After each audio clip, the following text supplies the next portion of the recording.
Hello, my talents. I'm your host, Madam Tilly, and welcome to the Waifu Tavern Frequency podcast for the second to last time.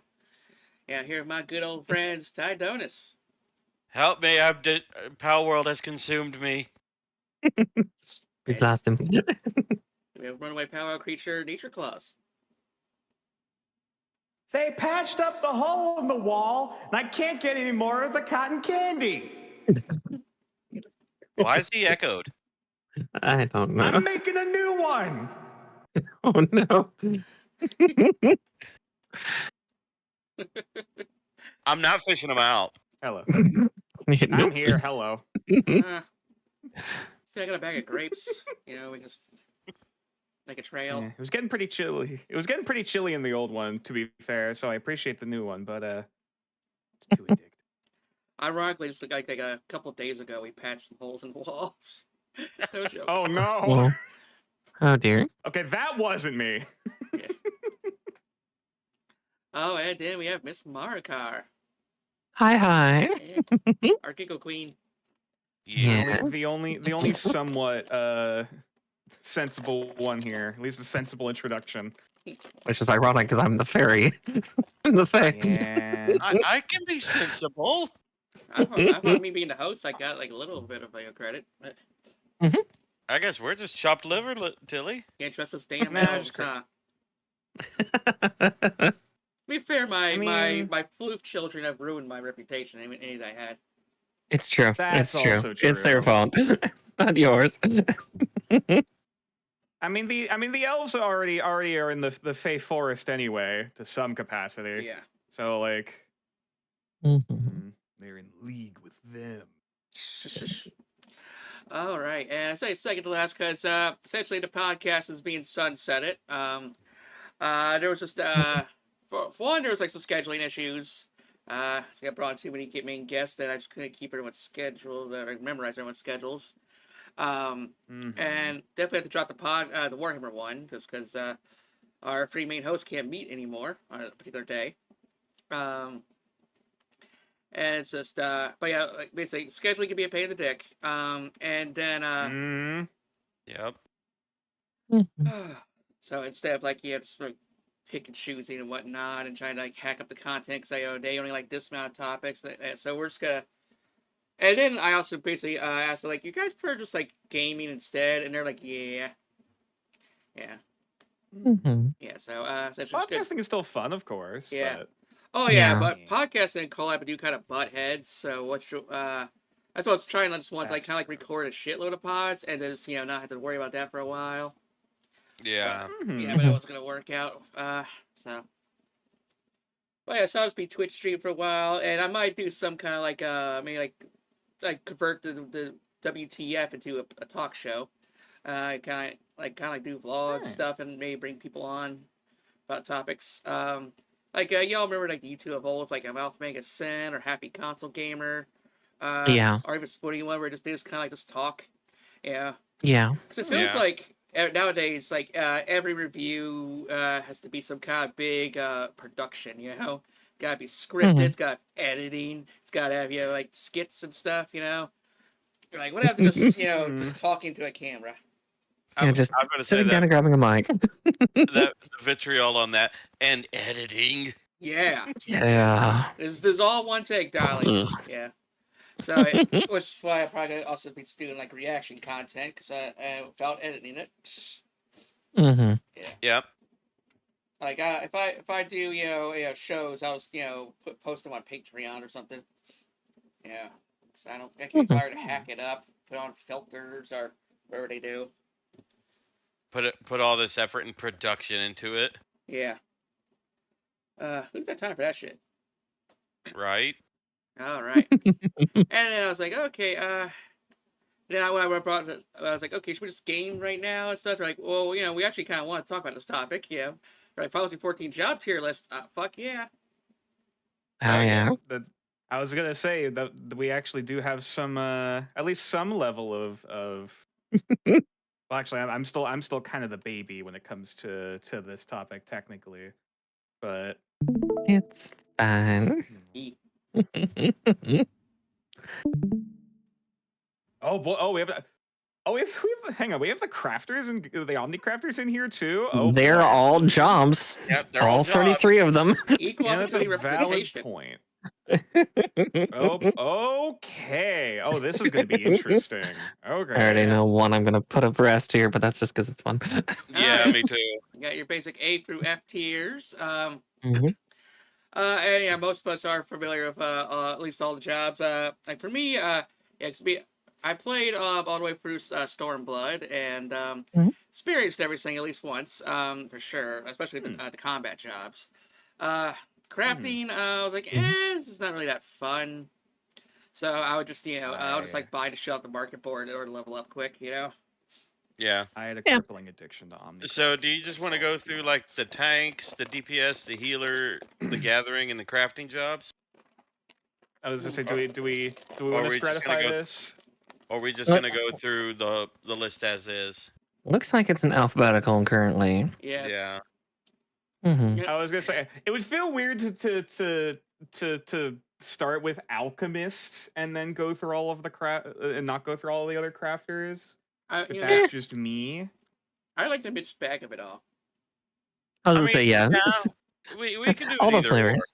I was gonna say, This is the second one also is entertaining because it's technically the pre-class. oh, this is messing with my head, but I can tolerate this. Excellent. Wow, so nature hates the alphabet. No, I Wow. don't like that they're not Next it'll be the stratified by alphabet category mafia. instead of by alphabetical.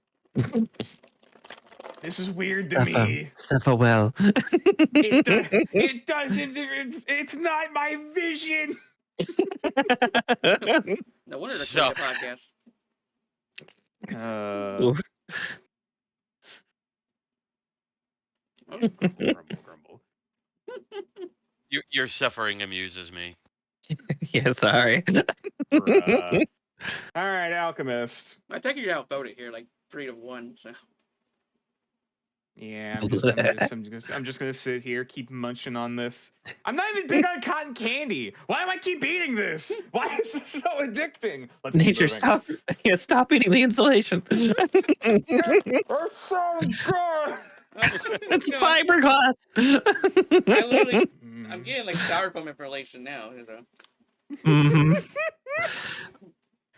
Oh, styrofoam. Oh, it's not the same. Squeaky on the teeth. Yeah, that one it squeaks. Also, you're definitely going to be commissioning Nature Claus's Eames installation. Yes. It's just a couple of us sitting around a table, and it's just nature in the back. Just it's zoomed in on the wall, and nature's just going to fucking town. I'm using my fucking just using insulation. my snapping turtle jaw like bolt cutters, just I can stop whenever like I the want. jaws of life trying to pry open a car door. There needs to be a thought bubble with it, Tilly. I can stop whenever I want. Yeah, I was like, make that joke, you fucker.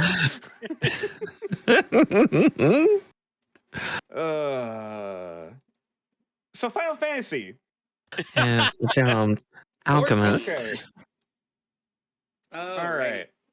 So yeah, we're starting off alphabetically with Alchemist. Okay. Okay, so yeah, you get a nice little lab coat. You get to work in Fanalay, which is hot as hell. Now, okay. I guess here's another question. How are we rating these? Like, what qualities are we rating these on? I would Just say like probably on fun. Okay, because that's the weird part for me. You is got that fun. admittedly, You got story. Because each class usually has their individual stories. Yep. You know, that's a fair point. Because if we're going into the job quest, like the job quest line, that's gonna vary up this list a little bit more for me. Yeah. I would say, yeah. Otherwise, I would probably put most of the crafting classes in like C tier, yeah, like B tier, C stuff. tier. Now, well, what exactly is you think not which classes for, like potions and whatnot? Yeah, potions, tinctures, things to help enhance gear. Yep. Because alchemist tinctures. It also makes the summoner books. Like you also make the books Yes. with for summoner and scholar with alchemist. Yep. as well as I believe the Pictomancer's brush and was it one of the other casters? I Checks think out. there's yeah. I think no, it's just those three. I think. I'm about to say it's Oh no, been they also years, make so the I couldn't tell. wands. The wands for White Mage. It's been like what 2 years on. No one uses the ones here. Let me. It's been a minute. This is also part of why I was logged into 14 on accident. Quests. Let's see. And there was I'm also on patches and everything, so I'm pretty sure some of the stuff that I used regularly got patched out. Hmm. Now, all right. Okay, so to rate Alchemist by itself, all of the crafting classes have the exact same mechanics, so like there's not really a lot to poke at there. Granted, however, the storyline for the crafting classes, at least from what I've played, going up into also to clarify, I'm at the latter end of Stormblood. I'm in the post credits content now. Yeah. Going into Shadowbringers, but the Still, story that- for the Alchemist is actually kind of fascinating. Like, because initially, spoilers for Final Fantasy, if it were already if we're making that explicitly clear. With the Alchemist quest line, your main teacher, kind of a tool, but he's also a workaholic widow trying to find the elixir of life to like resurrect his dead wife. Yep, he just wants to raise a family. Which is And like there's nothing wrong with his that. entire arc during ARR. Yep. And like the whole process of going through that was actually like really interesting. Heaven's Word, you work on a murder mystery. Oh, cool. Yeah. Or more accurately, like you're finding actually the killer is more likely to have been like, I think it was either brainwashed or body swapped through alchemical means. And so it's like, hey, we have a trained alchemist on the job who can help with forensics. How convenient. And that's you as the character. And it's really fucking interesting. Like you're helping with interrogations and shit like that. Like it's really funky. Admittedly, I actually don't remember a lot about the Stormblood one.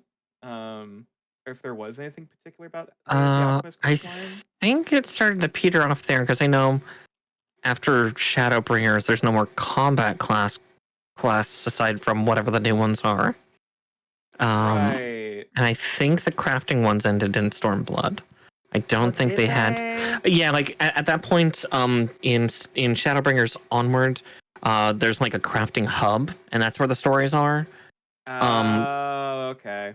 Yeah, and that's okay. I think I saw a little bit of that in the Firmament. Gotcha. Okay. yeah. Basically, Crystarium will have that, as will Charlian and the newest city, Thule. Okay. Yeah.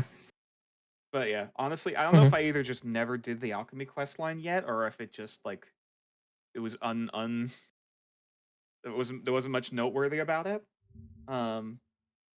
I don't remember much about it, but yeah, for the alchemist by itself, I would probably put most of the crafting classes as a baseline C tier. I'm tempted to put alchemist up in B. I think so too, just because it helps enhance the classes and got some neat story to it. Oh, exactly. Yeah. And at certain levels, I believe for both Endwalker and Dawn Trail, your Olympic looks like a large USB stick. Oh God, does it? Yes. I It's a always found that dongle. weird. That your main tool is more so like just this little divot or this little widget that you just like stick onto the alembic, like, all right, let's go, rather than like anything else. Don't worry about it. Oh yeah, I'm willing to put alchemist in maybe like mid B tier. Mm-hmm. Oh, okay. So, boop. All right, and Arcanist. Beginning of all things. Yep. Is this? Oh wait, I thought. Oh no, sorry. This is Arcanist, not Astrologian. I'm a goober. Yeah, the Astrologian should be green and should be cards. That is Yeah. Arcanist, the origin of Scholar and Summoner. Okay. That was the first class I played, honestly. Same. And only because I was told, oh, you have to do this to get a summoner. And Mhm. Summoner was always one of my favorite classes in all the Final Fantasies. Summon And in there. Which Summoner. Arcanist, is basically Mhm. Summoner Light. Also, Uh, he plays in the Limsa. Yep. Mm-hmm. Yeah, there were. I'm trying to remember the early story with the Arcanist. Oh yeah, there was the oh no, sorry, was this Arcanist You questline work or with Yustola's little sister, if memory serves. is No, she is that- she Stola's sister? I thought she just had white hair. No, that's like in the Summoner quest. Oh, it. Yeah, that's Oh, Oh yeah, yes, that's that's Summoner Summoner. quest. That's Summoner. You're right. You're right. Yeah. Now the one in art in I recall Oh there's right, one yeah, where like in the girl got like there was basically like a pirate attack and stuff. And yes, very a tense. lot of people. Yeah, a lot of people believed. A lot of people considered her to be like autistic coded. Mm. I do vaguely recall her now. Oh yeah, she was the little white haired Mikote girl with glasses. Okay, I do remember her now. Mm-hmm. She was cute. Yes. Yeah. Yeah, and you start the quest line with your Rogadin professor lady, Smash. where, Oh, where Roga's Mhm. you're Rose are you're beautiful. learning like here's I'm being a math student but for magic. Yeah. It is basically the whole deal with Arcanist. Mhm. With like Power of lines math. and like trigonometry and stuff like that and patterns. It's Mhm. interesting. I mean, it's also a classic, Yeah. but it's also it's the starter job before you get anything else. Yeah. I remember the story where like there's that pirate guy that intimidates the girl, and I'm like, why does this Mhm. feel like a hentai manga scenario? A little bit. And then someone's like, Yeah. actually, there is one. Yeah. I'm not surprised there's a fan fiction of that. Yeah. But let's see here. The job itself, decent little. If you kind of want to get away from the elements as far as offensive magic goes, get to have a healing in there. I bet a high C. Yeah, let's say C. And also the carbuncles. Yeah, because Kirby Bunky. Carbuncles are cute. Yeah, They have all of the merch available. You could still keep them when you go to Summoner, of course. There's just one carbuncle that I will always fear, but that is beyond a couple of you from seeing it. You'll see in a couple expansions. That's not Alphanos Carbuncle, is it? No. Okay. No, there's one I fear, but again, there's a couple rough it's designs throughout the franchise. yeah. I was gonna say that there's a design in Endwalker's raids. They're like Oh. that you'll see. That is all I will say. Carbuncle. Proto. Oh. Oh. Worse. Yeah. Somehow worse. You'll see. Oh boy. All right. Let's see here. Interesting. Oh yeah. I was gonna say, Tilly just looked up. I think Proto Carbuncle. Wherever it is. I shall reserve myself because spoilers. But Yes, spoilers. The fact I said the name is already spoiler enough. Yep. So far, all I know is okay. Proto Carbuncle. Neat. I have no context. Yeah, you'll see. As far as but Fair enough. I always thought it was a little cheap that it levels up 2 jobs at once. But Yeah, and that still makes continues sense. on. Yeah. but yeah, so Yeah. C, that sound pretty fun. Yeah, Sure. it was 14's ambition. I never played this. Oh, the Bard? Yeah, Bard's This pre-class. is the precursor to the Bard. This is Archer. Oh, okay. It was alright, just kind of run of the mill because Bard's the harp. Yeah, I did hear that the storyline delves a little bit into like the Mikote's place in Gridania. Oh yeah, like and A there was little like bit. there's there's- Psycho yeah. Kote. Yeah, it's out to get the archers. Yeah, Gridania's classes have just a sprinkling of racism. Yeah, okay. Here's my I don't know if this is necessarily a hot take or not. But I feel like Gridania is basically Ishgard if they went for toxic positivity instead of like militarism. I mean, and the worst part is they are the closest nation to Coerthus to Yeah, Ishgard. like Yep. a bunch of them are ex-Ishgardians, if I remember too. Like, Yep. Yep. Hence why they dislike the Duskblights so much. 'Cause yeah, all like, of the others in there are Wildwoods. I would describe them as xenophobic pacifists, which is a very interesting combination. Still shitty to live in. Yeah. I mean, you just kind of explained SJWs. That's another can of worms. And several cults. Yeah, well, actually, yeah, Well- there's some actual cults well, that are kind of in that. Archery is a wheelhouse. pretty good class, Mhm. and I feel like the Warrior Light often is betrayed as a starting job as an archer, but they will never give a bard. I guess it's like bard's too flamboyant.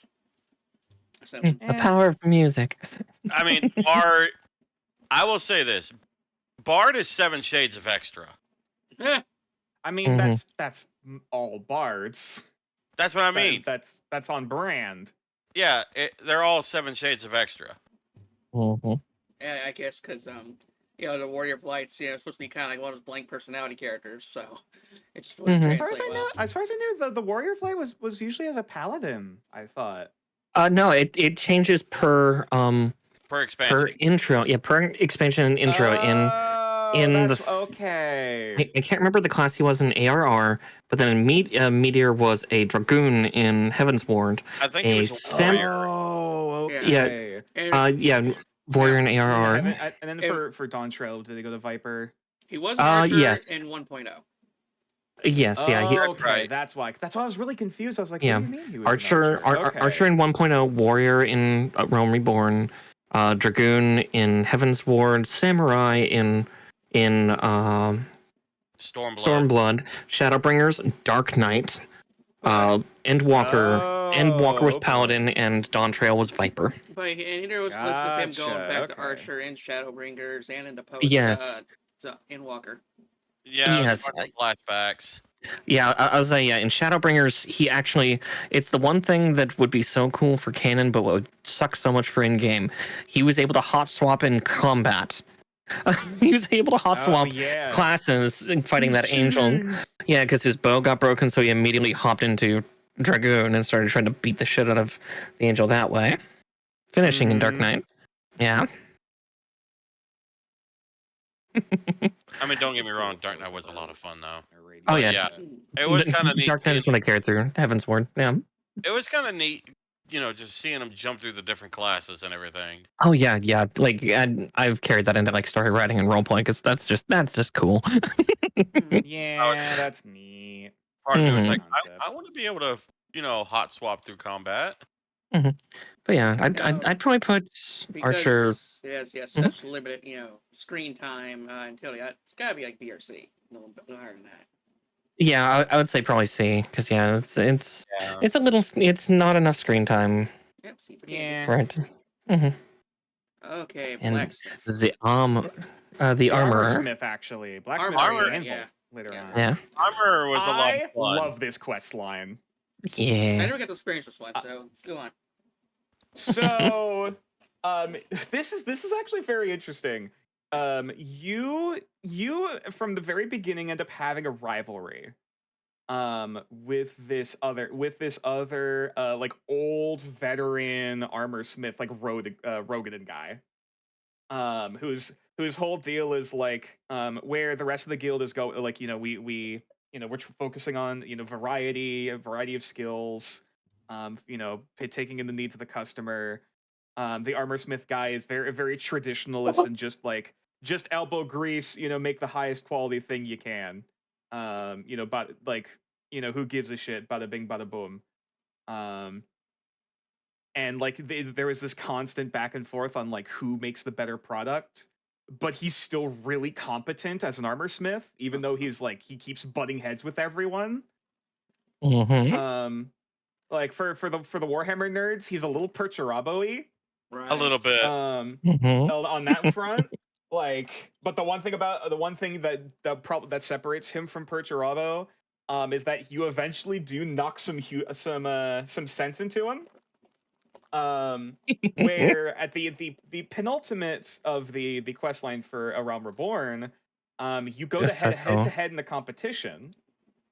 where the Admiral Blowfiswin is the judge, Rogan and Pirate Mommy. Yep.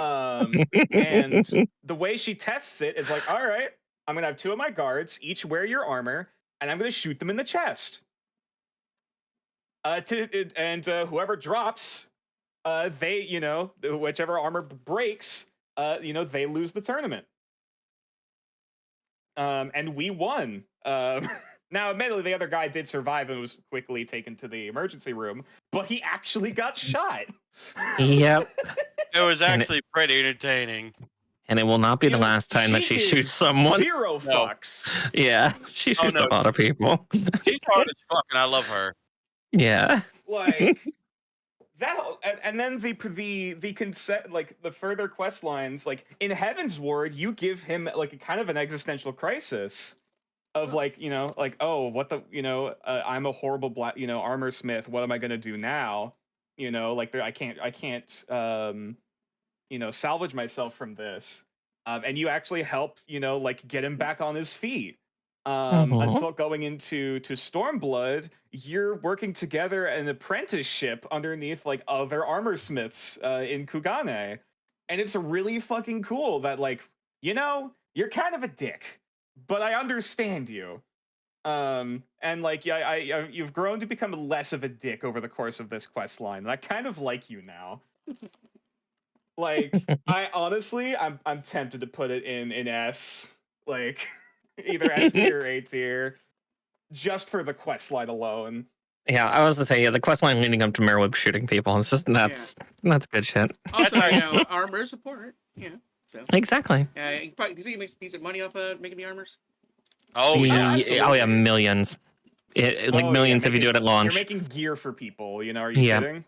Yeah, you're helping the next raid tier. that and leather worker, but that's we can get into that one later. And people are gonna love you anyway because you're making gear. That means they don't have to make it. Yep. So a lot of people are willing to pay a premium for that. You also make a lot of shit for summer. Let's be honest, nature. You padded your armor with insulation, didn't you? Not. Snacks for later. Well, okay, not that kind. You don't eat your own stock. You don't get addicted on your own supply. But also on occasion, yes. Oh dear. But yeah, armorer. I'm tempted to put in either A tier, maybe S. I'll say S tier. Okay. Just out of virtue that people got shot. Don't call me out like this. S for shot? Okay. S for shot. Yeah. Astrologion. F. This one's kind of funky. Okay. Astro is the only healer class I willingly played. It is the one I actively avoid.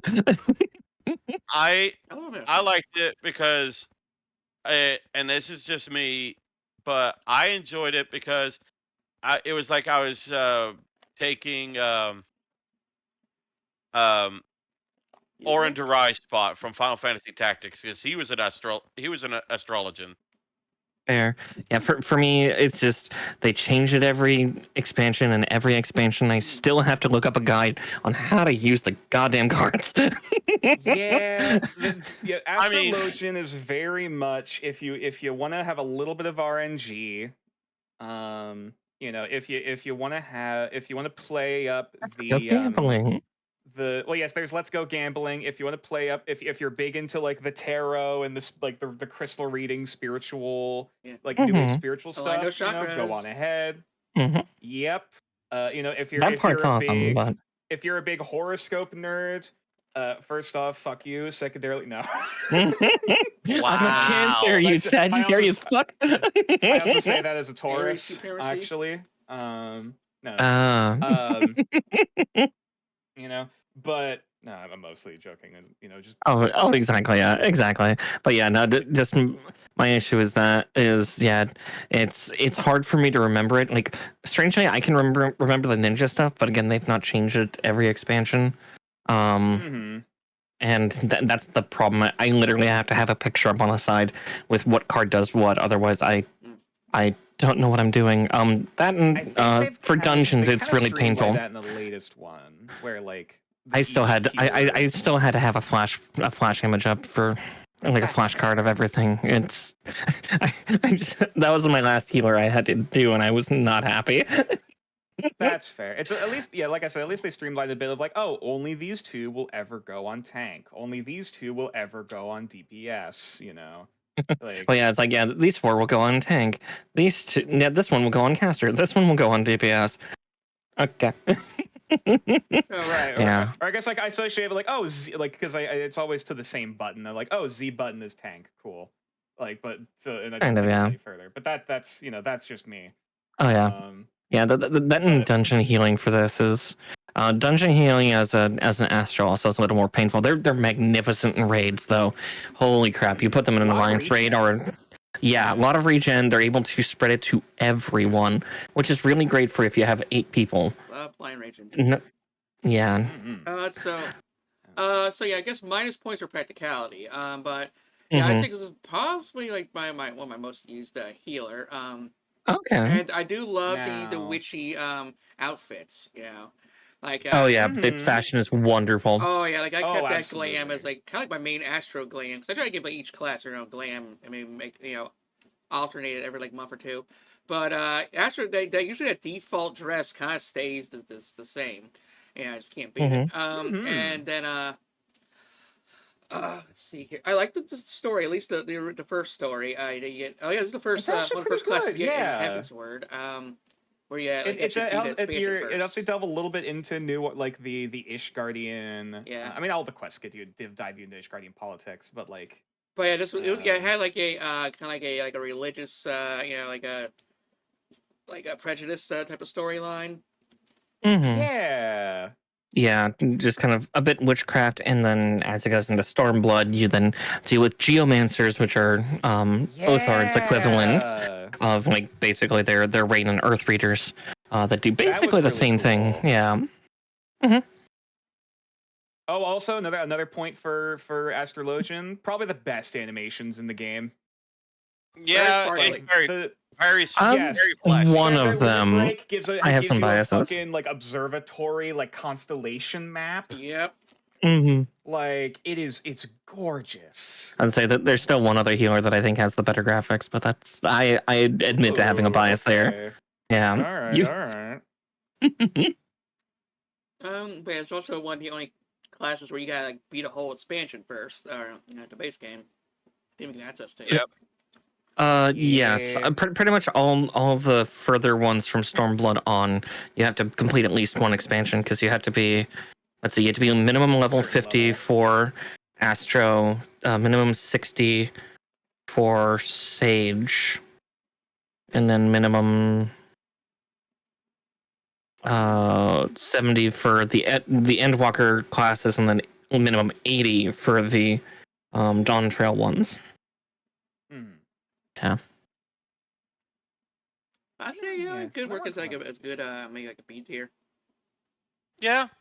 Oh, I'm tempted to put it in A, but I'm okay with putting it in B, I guess. Yeah, I mean A for Astrologian is also funny. Yeah, I'll say. I'm happy being in the minority. Like the lowest of A tier, I'll be happy.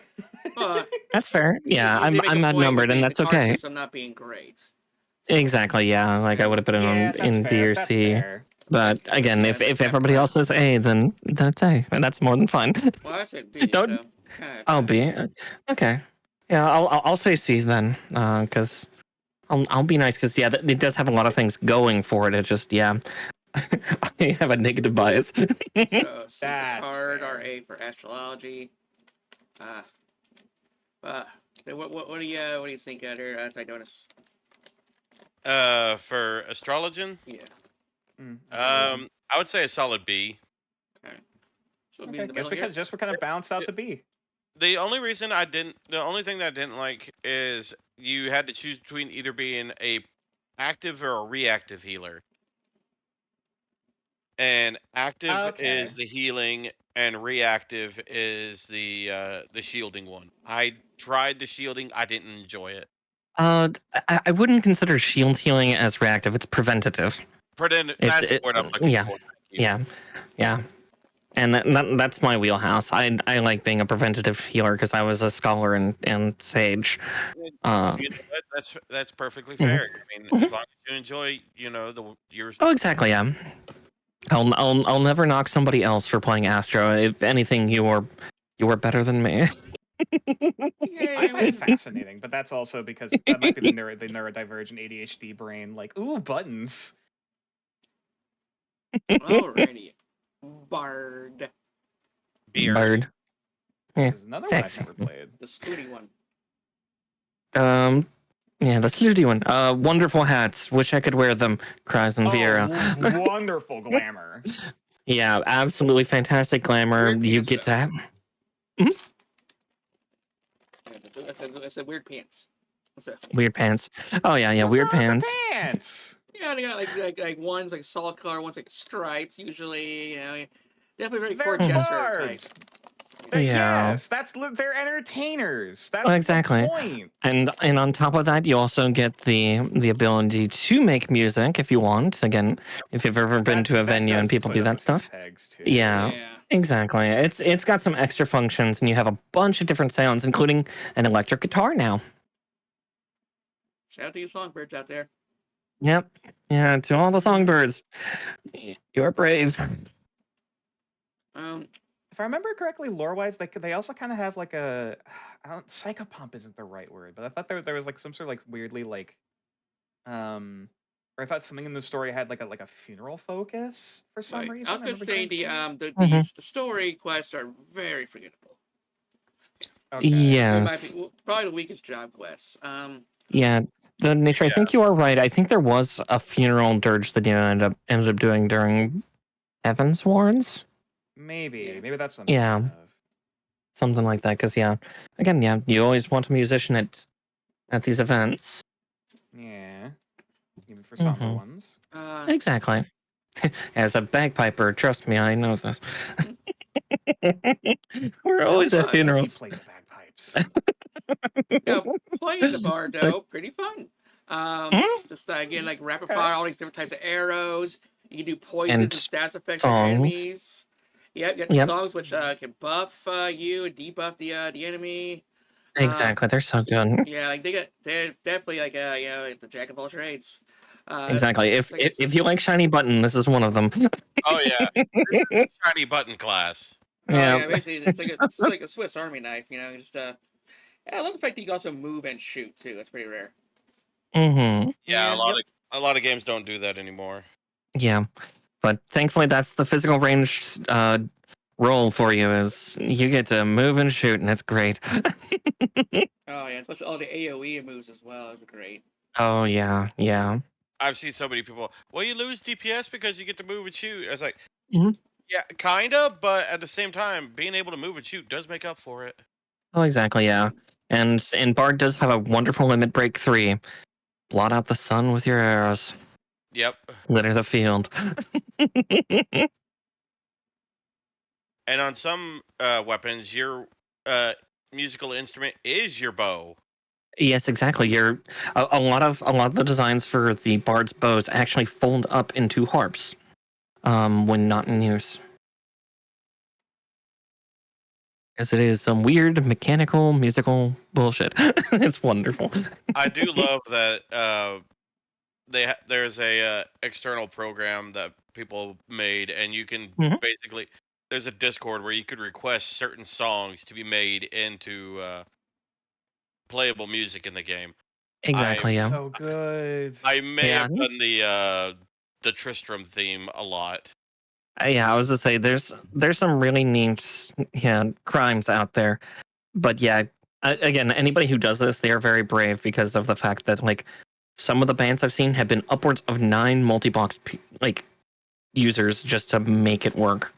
So they're multi-boxing the game 9 times just so they can have the full orchestra. Which luckily, most of the devs haven't really been hitting because it's mostly just all in good fun. Yeah, the devs mostly go for ACTs, so we're fine. Yoshi P is very lenient, unlike Nintendo. Yes. Oh, can you imagine if he had to work at Nintendo? He'd be freaking, having a crisis. He would start looking like fucking. Bye. I was to say he would start having the disposition of Studio Ghibli's director, just smoking cigarettes, saying the world is dead.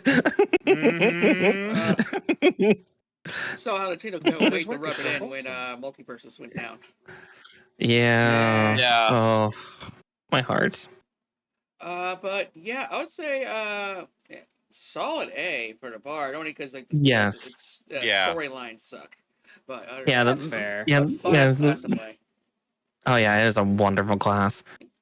Actually, now sitting in front of a striking dummy whenever we switch to one of the combat classes, I'm switching to just be like, all right, going through the momentum again, going through the motions. Exactly. It's like, I'm going to do my... Everyone's like, I'm going to do all this stuff for really cool stuff, and Bard is in the back. I'm going to be there cheering everybody on and doing my best. I'm support. I'm doing my part. I'm contributing. Okay, you got a sword, you got a battle axe, you got a magic staff, you got a guitar. Shit. Okay. Alright, Black Mage. Fun big number. Fun big number. Still probably one of my least favorite for combat casters, but I do like pretty number. Hi, sorry, my audio jack just ripped out. Oh. I'm back. We're talking about Black Mage. Cool. Yeah. Mm-hmm. Okay. So also, if I remember correctly, this is Yoshi P's. This is his favorite class. Yeah. Yeah. Mm-hmm. I kind of get it, actually. I played it for a solid bit during Stormblood. I understand the power fantasy. Exactly. Mm-hmm. And not moving. Yes. At least hold on, Drill. You're the magic equivalent of a fucking artillery piece. You're a glass cannon. Yeah. Yeah. Oh, even more than a glass cannon. You're a glass howitzer. Yeah. You are in the background just doing unholy amounts of damage. Yeah, you're going through your motions, like, unleashing fireballs and like, using ice to cool off and reload before unleashing hell again. Like, you got there's a weird flow state to it. Like kind of like it changes. Your freaking rotation changes every 10 levels. But by the end, it's literally swapping between fire till you're out of mana, ice until it's all back, and then lightning, and then you get to do this like mixed style now at like 90 and 100, where you do these massive things of like combined fire and ice together, like Xenoglossy, like super void magic. It's fun. So yeah, I mean, definitely the highest damage dealing, and one of the only classes that doesn't do any like party buffing or healing. Yes, they are a very selfish class. Yeah, they're exclusively damage. Why did the healers adjust to me standing in one place and just staring at the ground doing my rotations? Yeah. Thankfully, people at level of 100 get to be happy because Leylines now moves with the caster. Thank fuck, or at least you have a several. You have multiple that you have. You have two, and they do move with you now. Oh no, they do move with you. Oh, thank fuck. Okay, that's decent glams, especially if you like the wizard and the witch vibes. Oh yeah, if you want to play like an edgy, like witch wizard, like dark mage kind of aesthetic, you have a plenty of options. I will say the stories are pretty mid. The story's fine. Like, I prefer the thaumaturges over the black mage. Yeah, that's fair. I am a little biased because at least because with black mage you do get a little more involvement with the beast tribes, which I definitely hardlined a lot of it during ARR. But that's personal bias there. Also, one thing, I can't speak because I haven't been to like the in-game cities, but like I like when a class has its own like location or HQ and stuff, like place where you meet up. Yeah, and Thaumaturge had this nice big ass fucking like hall, whereas Black Mage like, hey, we're just standing outside in the fucking in the sun. You gotta be aloe vera. Like this is Really? Actually, yeah, for a character that wears all black most of the time, this feels like it's the worst fucking decision. Actually. Yeah. Yeah. I'm sure you're fucking stifling underneath all of that fucking Yeah, fabric. Astrologians get like this 2-story freaking like library hub. Mhm. Yeah. Yeah, but black mages and white mages both are kind of shafted on that because there's only supposed to be a small handful ever since the Magic Wars. Back during Mahak. At least with white mage, it makes a little more sense because you're technically also a druid going out in the woods. You know Well, what yeah. I mean? Well, yeah, and they were the two opposing sides. Basically, they were using so much mana, they were literally draining the earth dry. Yeah. Both sides were. Both the black mages and the white mages. That's why, canonically, there's only, like, 2 white mages ever in main story. I think there's more than that, but like... Like 2 or 3. Like, there's like a hand. I think it was like 5 at most. Yeah, 5 at most, because if there's, like, more than 10, it's a threat to the world. Yeah, Arcanist got a nice ass base. Archer's one's is okay. But yeah, there's always an eye patch with the hats. Yeah, a little weird. Sedgeworth, yeah. It's my limiter. It's oh god, just Kenpachi Zaraki, but magic. God damn it. Release restraint level R.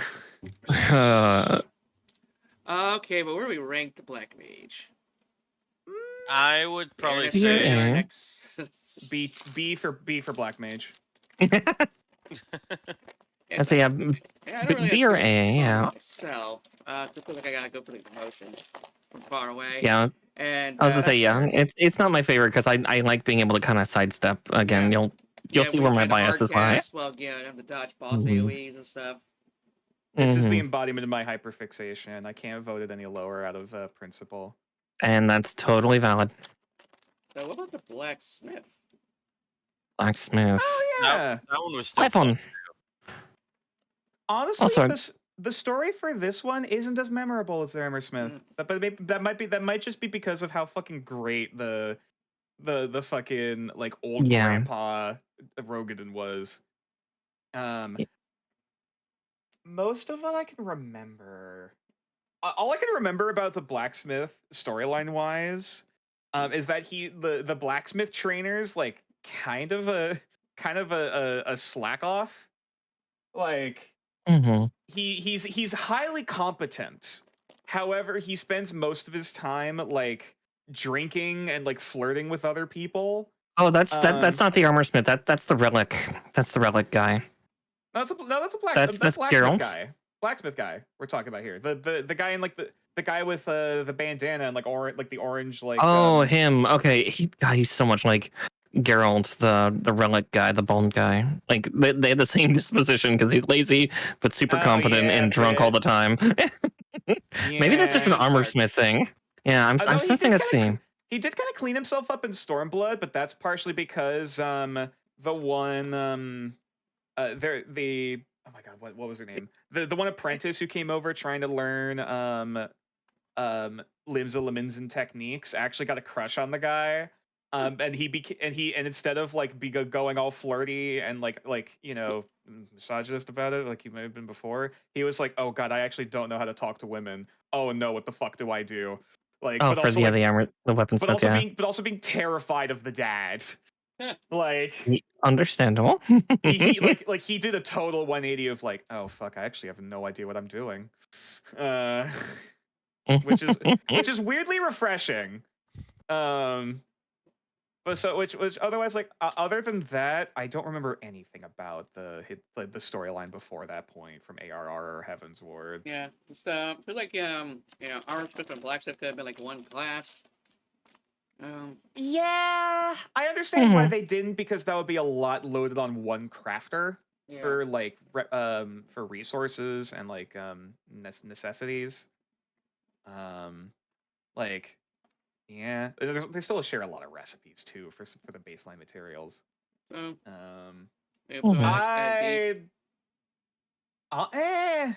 I'm being merciful, but I'd put in like low C.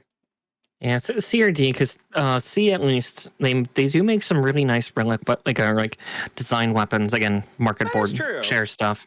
Because you're able to get all the specialty raid weapons through them. Like for Yeah.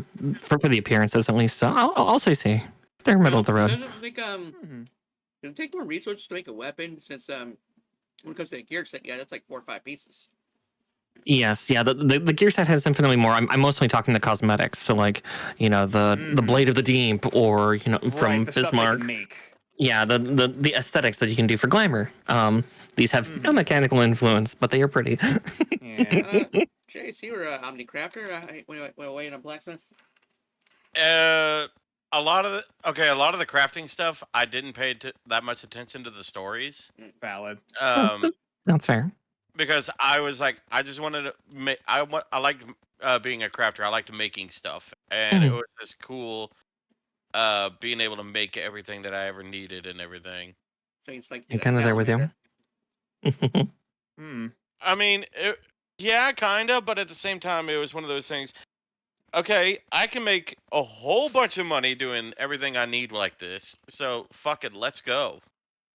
Yeah, that is fair. Again, you're one of the main gear making jobs, so like that does kind of put you up a few pegs for just like practicality. Okay, so well, I kind of agree on C.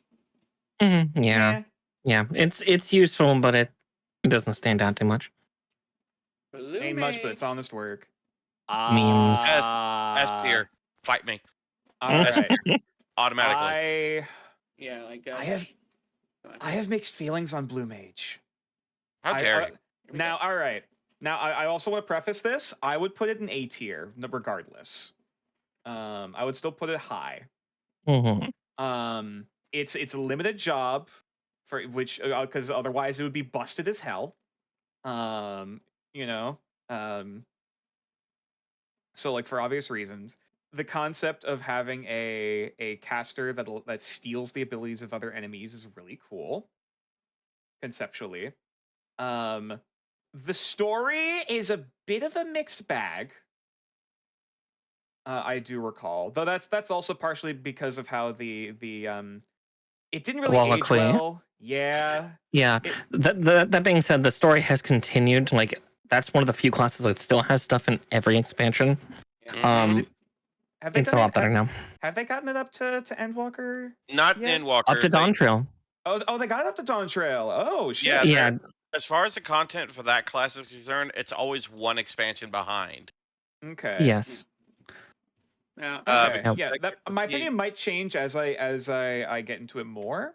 Because that gives the devs time to figure out which abilities are going to be taken from the different beasts. Yeah, for different beasts and bosses. Because I'm looking at my Blue Mage bars right now.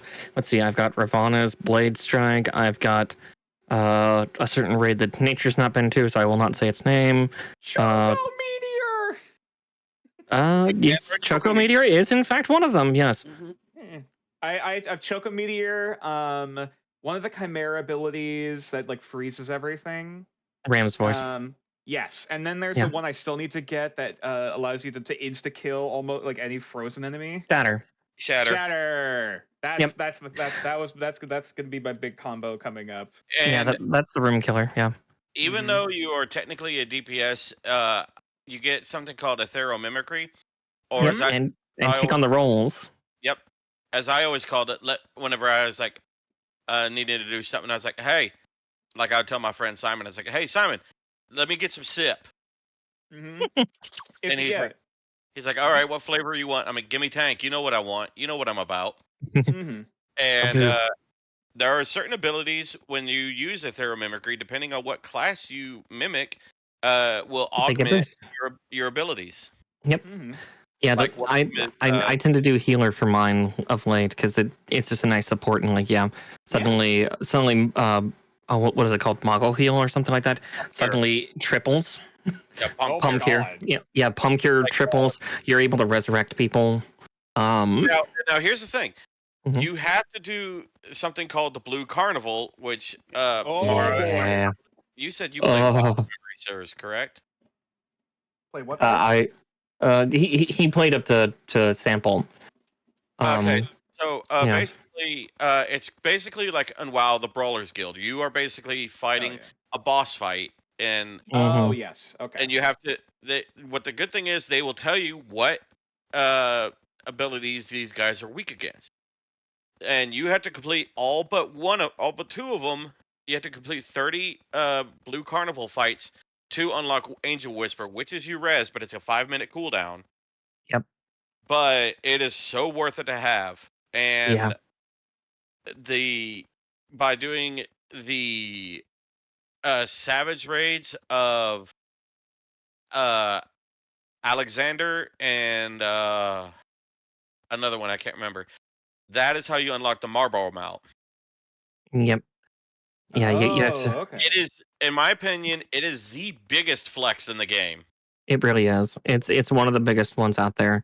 And also, like, one thing I've had nothing but positive experiences whenever I've done what I call spell hunts. This is where I'm trying to complete my booklet, and you just start doing group finder stuff. I have never found a more cooperative group of people. Like, at one point, I think we were trying to do one of the aspects abilities, I believe the Phoenix one, and we just kept having problems. So the leader's like, all right, give us 2 seconds and re-invite us. We're going to swap out, like, half of us are going to swap into normal classes to be able to soak this so the other half can get the spell, and then we'll swap back for the other 4 that did that. Holy shit. Yeah, again, the amount of coordination and like cooperation that blue mages have is insane. Yeah, Jace used to run like spell hunt tours. Yeah, I would do that a lot. Like, and here's the thing. You have to get dungeon spells in open world, dungeon, and raids. Mm-hmm. Now, here's the thing: if you're in a group purely of blue mages, as soon as you killed the enemy that taught you the ability, it's guaranteed learn. Yeah. Yep. Now, if you swapped out for someone, say like a paladin or a warrior or something, just so you can have a proper tank or a proper DPS, everybody it would be down to 15%. But if one blue mage learned it, every blue mage in the party learned it. Yep, exactly. So it's either, do you want to have an easier time doing this with a character that is like max level and completely geared out, or do you just want to do it with a group of blue mages and guarantee the ability is learned, but you might not down the fight? Yep, exactly. And Ara's right. Like, I remember doing the basically I'm not gonna say her name, but it was basically DDR Bird. And DDR Bird. Okay. You'll know when you get there. Yeah. Okay. All right. But I went in there automatically as a tank, and I main tanked it. Now, I was a little upset because I died like right at the last minute, and I didn't get it.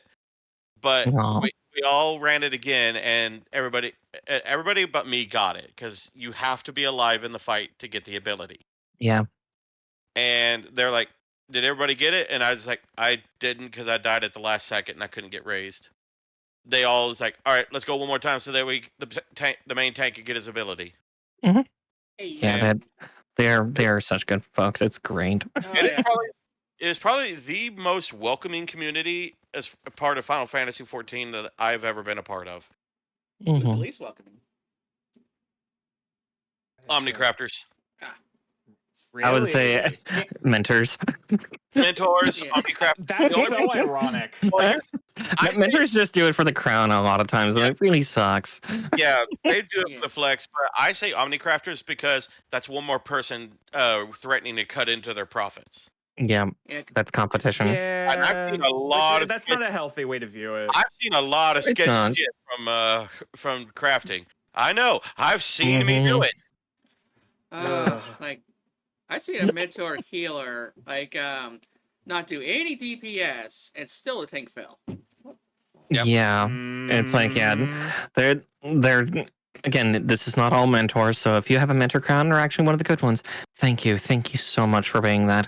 But there are a lot of if you do have a good mentor, like there are some good mentors out there, and my hat is off to them. Exactly, but yeah, there's a lot of them that they will go in and just be toxic if somebody doesn't know what they're doing, and it's just like, why did you take this? Why are you here? Why are you here? Yeah, I want my crown That's all they want. I would like to do is for like the sake of the mounts they can get from it. However, I just with being a good mentor, you gotta do a lot of communication and stuff. But things I'm terrible at is I can't really text a type of message up in the middle of combat. Yeah, right. So that's especially on like a controller.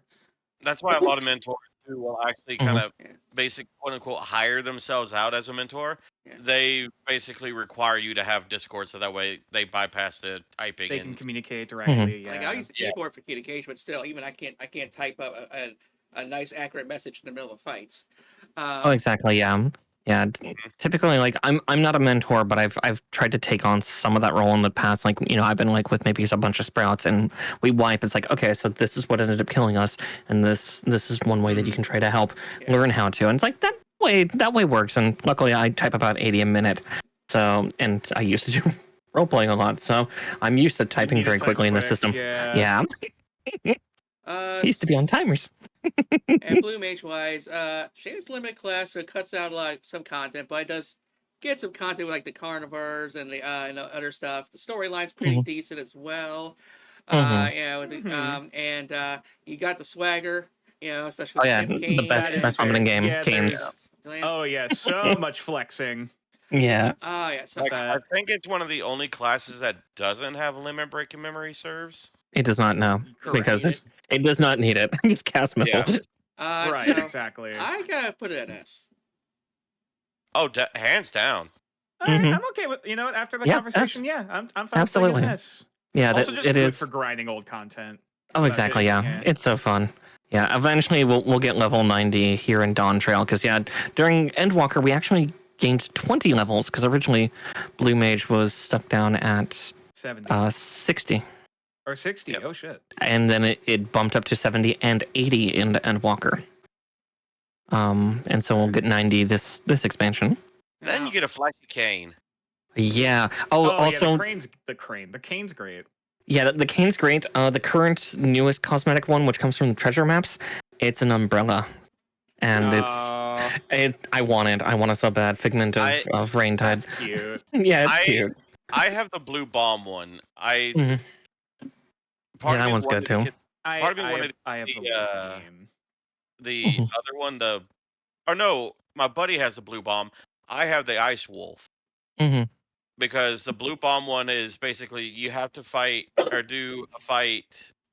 I think it's a particular fight you have to do in a certain time frame without taking any damage. Yes, and it's a very specific one in the carnival. But yeah, no, Blue Mage is wonderful.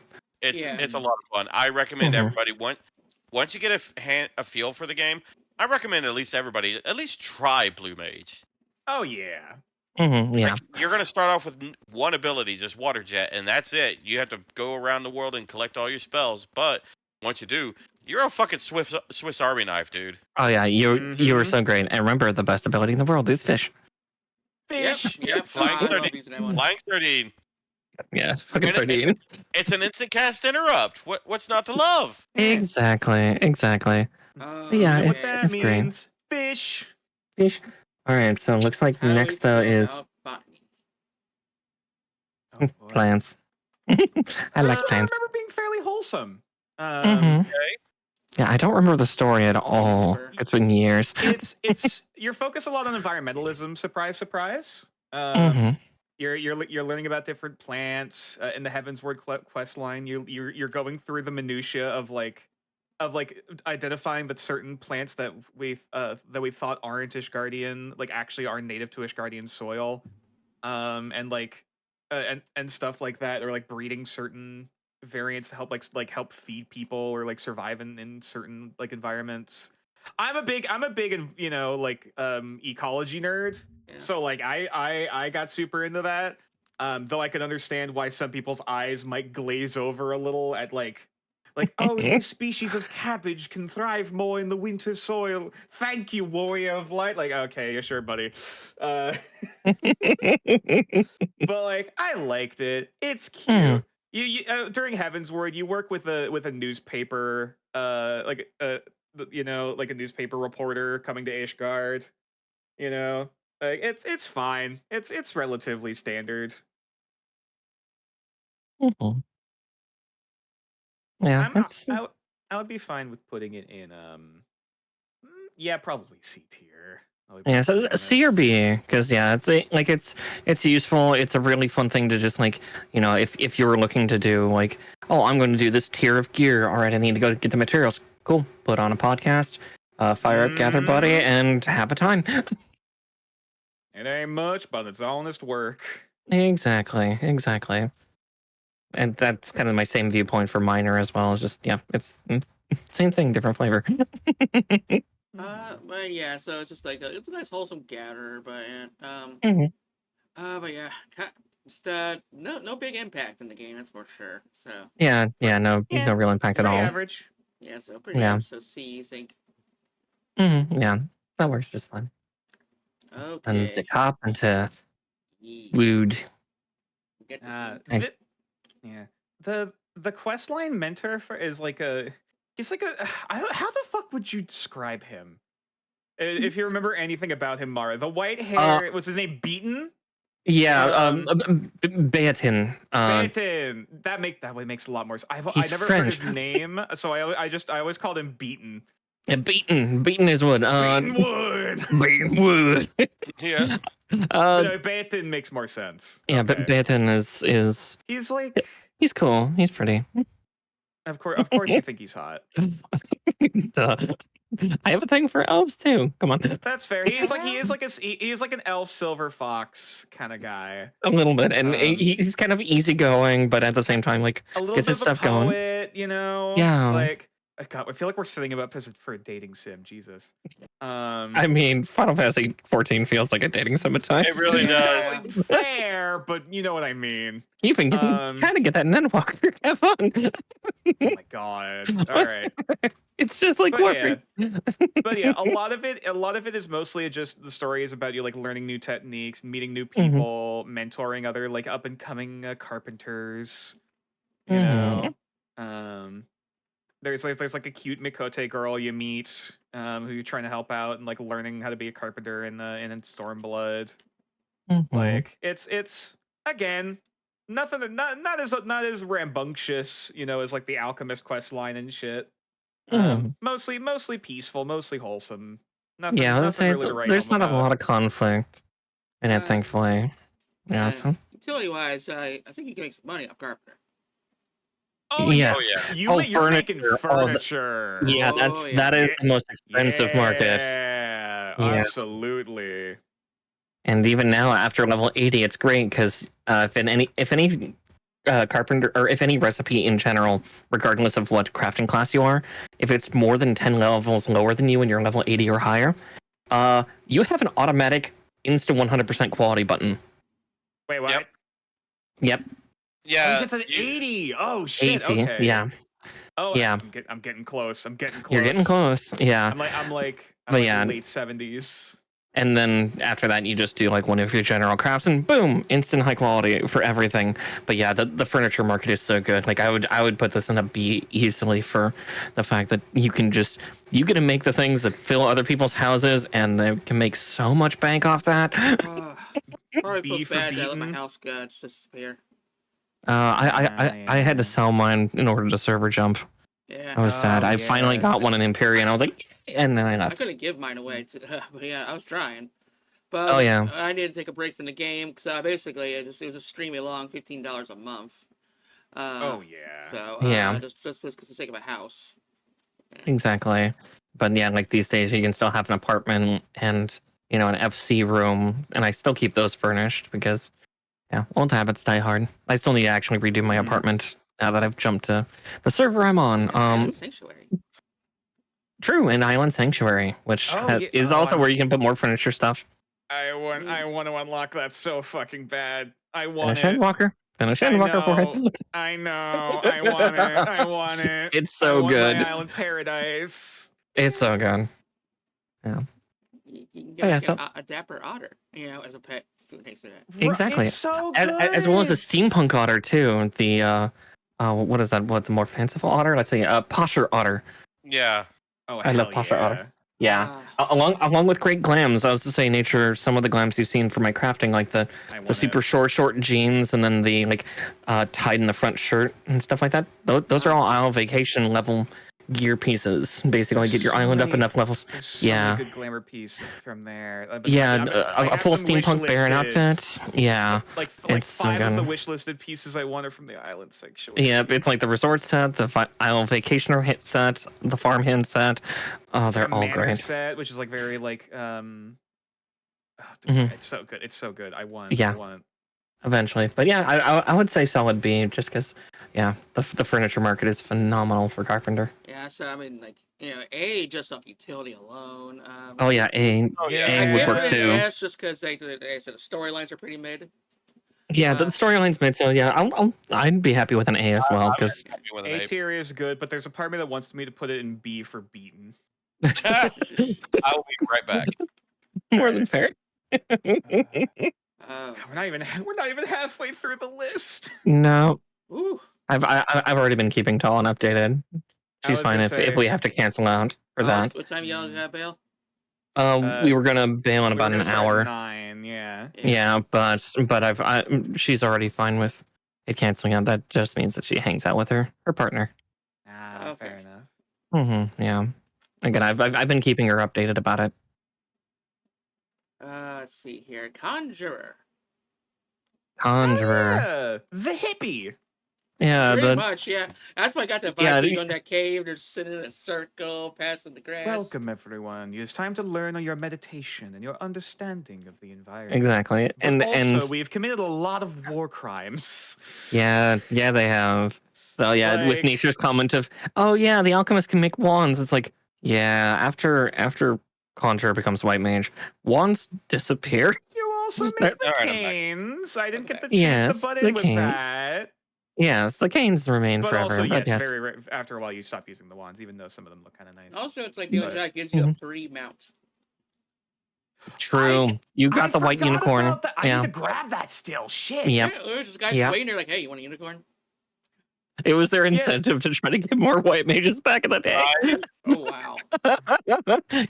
Back when you had to have multiple classes in order to unlock the super class, so to speak. Also, this back in Rome, you only had the one healer, maybe two.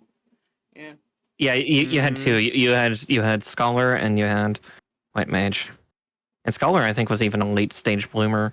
Like, I think that came halfway through ARR. It was Yeah. It was an incentive to get people to White Mage. Yeah, please heal, please. I'm trying to say about the class until you get the White Mage because it's like, you just throw rocks. Yeah. You throw rock, you talk to tree. I'm a sucker for the druid aesthetic. So like, be it Conjurer, I still have a soft spot for Conjurer, partially because as you level in White Mage, you kind of lose some of that and just go into like, more cleric-y, glare and light magic and stuff, which is still cool. But like, I do like my druid stuff. So I'm a little nostalgic on that front. Also, that's you like Grumpy Rock? Look. Shut up.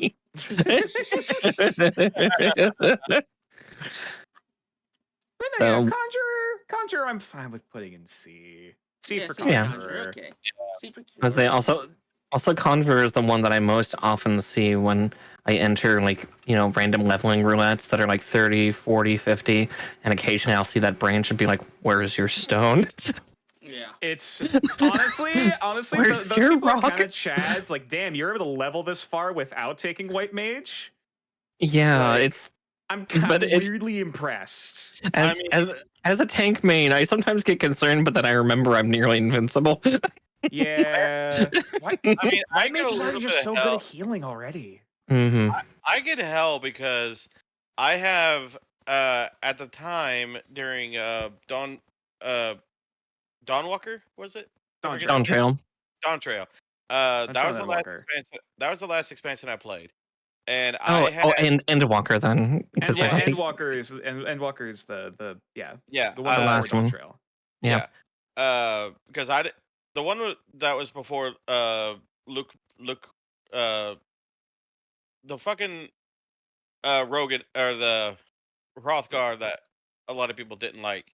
her expansion. I didn't play in that one. Yeah, that's Dawn yes, Trail, which that's is the Dawn current Trail. one. Yeah, I I'll stopped. have to look.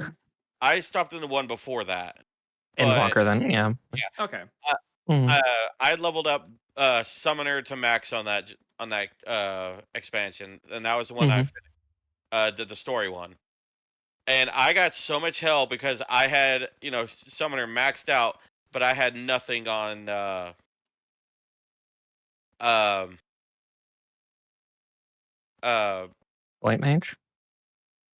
no, the other side. Black Um Mage? Scholar. Scholar? Oh. I refuse to play Scholar. Oh, that's fair. Like I've heard that of a lot of like folks. If you're used to doing like reactionary healing or like power healing, yeah, you tend to not like shield healers. Why Which, I yeah. fucking oughta. Mhm. No. My first main was Scholar, so I got a little bit of fighting words, Yeah. but I was also like, that was my first healer. valid. That was my first healer. Ty is a little outnumbered by us, but at the same time, I more than understand because again, I've heard it from both Yeah. sides of like, yeah, the power healers not liking the shield healers not liking the power healers. And, Mm-hmm. yeah, it's a two-way war. Yeah. As a Like a former lot of Alliance and Horde, yeah, I'm used to both are hearing- shit. Yeah, everybody sucks. I'm a But- Gundam fan. I'm already used to this. You know what doesn't suck? Baking. Baking, yes. Culinarian. The Culinarian. Like for me, automatic A because again, raid food also a Raid. huge money section. Yeah, Oh that's yeah. fair. Admittedly, though, Also- it is one of the most tedious because of the Yeah, that's gathering. fair. Because a lot of them are on timed nodes you can't easily get. Yeah. Yeah. Like, Timed that's nodes. a big You have to one. literally get ingredients from all over the world, all expansions. Like even in Dawn Trail, Yep. I'm having to go back to vanilla zones to pick up like fucking herbs. I need more nutmeg. I still remember Tilly, our friend Golden, and everything. Yeah. Like, you remember how she always played a potato and everything. Uh-huh. And Roast potato. She would always send me like random food, and she's like, "I made tiny food because I have tiny hands." Oh, that's adorable. That's very cute. Like, Tilly can attest. Our friend Golden is like the most adorable little gremlin. Mm-hmm. But if you would play Among Us with her, like if you were good friends and you played Among Us with her, she would use her. She would basically gaslight you. It's like, what? Me? I didn't do anything. Yeah. I couldn't do anything. I'm innocent. Oh yeah, I know the Weaponize sword. your wholesomeness. Yeah. Oh, I'm so yeah. cute. Why would I do anything? Sounds like another person we know. It sounds like Birdie. And I was like, the last time Golden did that to me, I was like, I know you, Golden, you little gremlin. Hey, you little shit. Culinarian. Yeah, Culinarian is That's just wonderful. The story is kind of great. Mhm. It's full stop fucking like if you liked Hell's Kitchen or Food Wars or fucking or like Bizarre Foods even Oh, at yeah. a certain point. Like if That's you why I like your loved it. it's something out of a fucking cooking show. It really is. Like It's so great. there's a Gordon Ramsay Mikote ripoff character. Yes, there is. Yeah. It's so good. Yeah, it's fucking peak. So Oh, it's so great. Grade A shit posting. yeah, it's phenomenal. It's so Yeah. it treats itself so seriously in the best way possible. Yeah. So I would say ARS, like the only thing detracting it is the Yeah. gathering of herbs and like That's fair. ingredients. Yeah. I think That's that's its why only- they incentivize gardening so much. The worst part is the gardening doesn't do that. I thought you could garden most of the cooking No, ingredients. no, that's for like chocobo items. I thought For they like also retraining did your so- no. maybe No, I'm it does mostly not. thinking of ARR stuff. It's mostly ARR stuff you can garden. Maybe. No, not even that. I would Really? say A tier. Okay, But yeah. fair enough. Yeah, no. The gardening is literally like Thepnary and onions, which that's used for resetting your chocobo abilities. Same with a chili I pepper was gonna for say, I'm saying boosting you stuff. can do that. It's a waste if you do that. That's with Yeah. some of the other stuff you can make. But Mary Onions wasn't for resetting. It was basically for leveling it up, leveling right? your Yeah, chocobo. yeah. It can The chili is the reset. yeah, the chili's a reset because you could go up to level 10 naturally. Mhm. Yeah. Yeah. But that's separate from culinary, and that's it's the gardening is its own nightmare. Just trying to Okay, so crossbreed that shit. A or B? Yeah. I'd say A. Yeah, Because that's fine. it's a Yeah. great story. The It's story's so funny and peak. great. It's Yeah, so the peak. story's peak. You make great money on the market board. The only downside is, yeah, just the ingredient hunt. Literally, prepare to have like 30,000 gil on you for that teleporting because yeah, timed nodes and all that shit is. Oh, Yep. I mean, You know that's more botanist side, but it's still I always get Yeah. E3 tickets. exactly yeah. Etherite tickets Valid. always help too. Entirely Yeah. valid. Yeah, Alrighty, dancer. dancer. I've only Uh, just started playing this one, but it I'm is- liking what I'm having so far. It is so fun. Like again, when it comes to pretty shiny button that's showing up, this is probably the most definitive of the class. Revolution. Yeah, Yeah. like every button will light up eventually, and you can do so much. Yeah. And you're all constantly moving too. That's yeah. Yep. another- Good range. Yeah, And it range physical. yeah, range physical. You get to dance partner with somebody, so you can up your own damage along with them.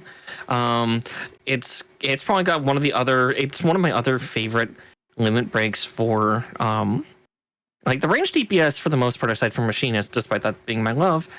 Dancer's limit break 3 is absolutely terrifying. They rush forward 3 times, a bunch of rose petals come out, and then it's the second arc of Bleach all over again. Just suddenly they all turn into blade cuts. Yeah, I'm the first time I saw something, or after the meme came out, I was expecting to hear, "I am the storm that is approaching." Pretty much, like it's that, or like you just start hearing Byakuya from Bleach in the back of your head, and like Senbon Kagura, Sakuraoshi, and just Also, chakrams is a good idea.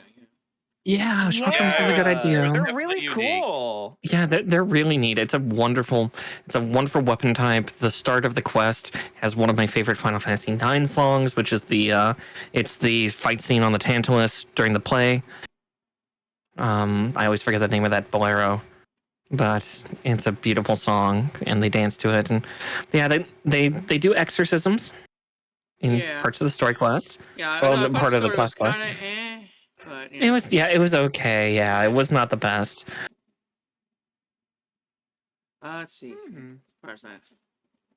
And just then found it interesting. the glam's great though. Oh yeah, the glams are great. Good party glams, yeah.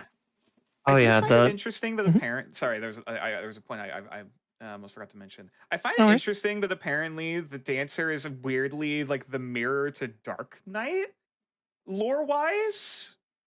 Yes. From what I've heard, like Yes. If you've not done Dark Knight, there's reasons. like The exercisers versus the ones that need it. yeah, both of them reflect on getting in touch with your inner shadow, your inner demons, but like dancer Mhm. is all about like converting that into like positive energy, like literally dancing your depression away.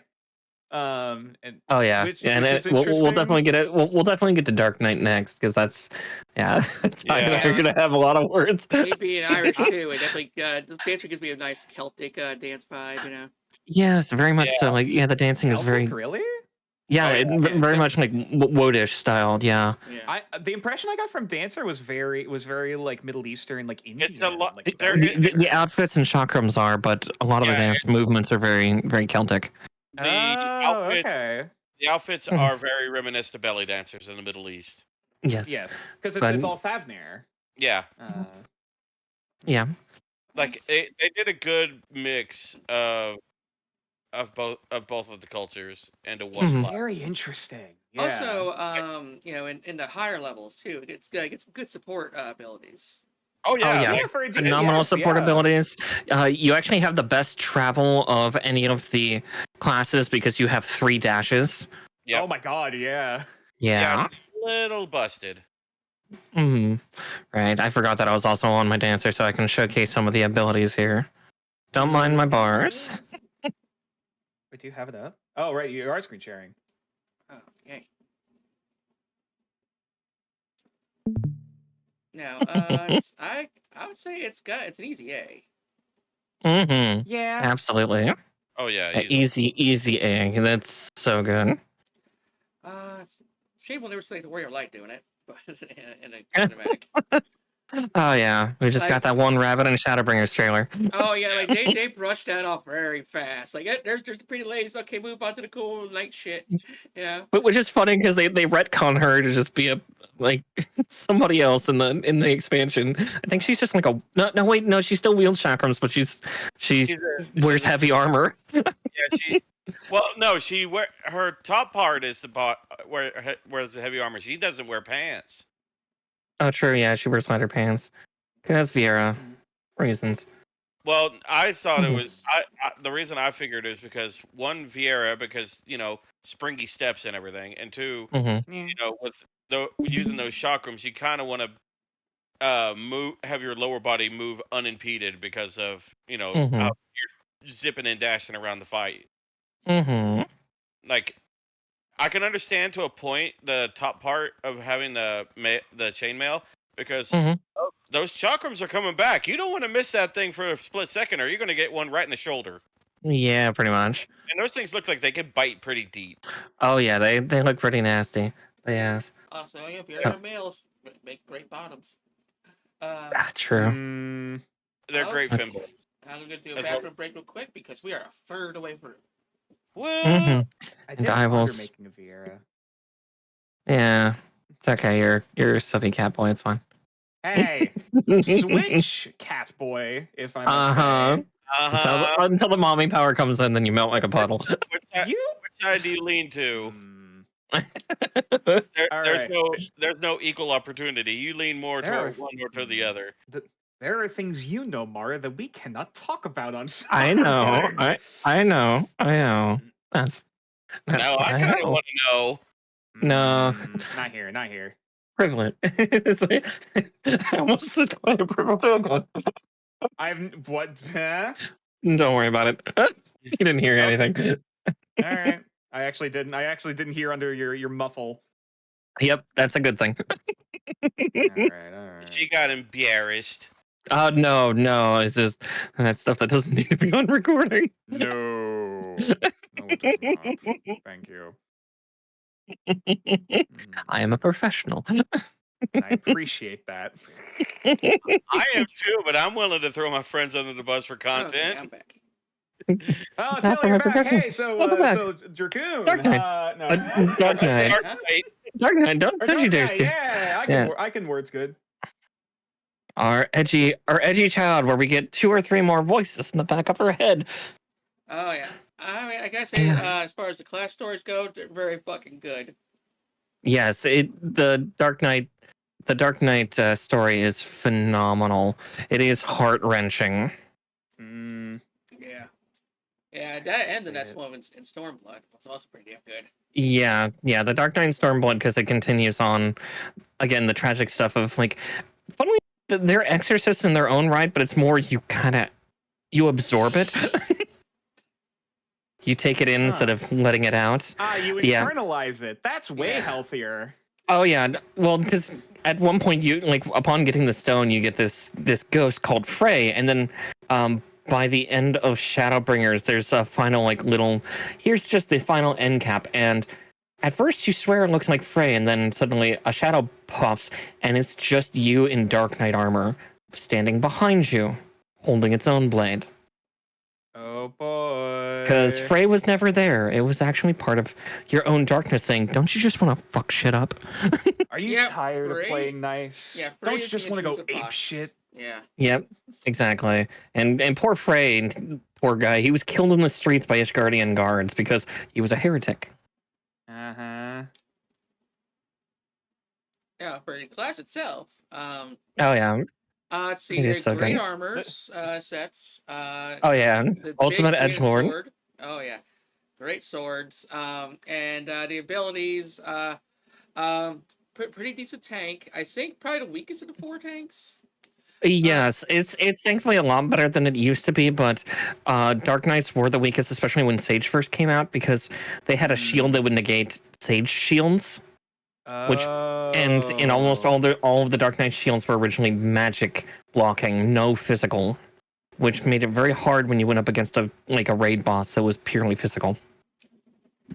Yeah. You would just get clobbered. Yeah.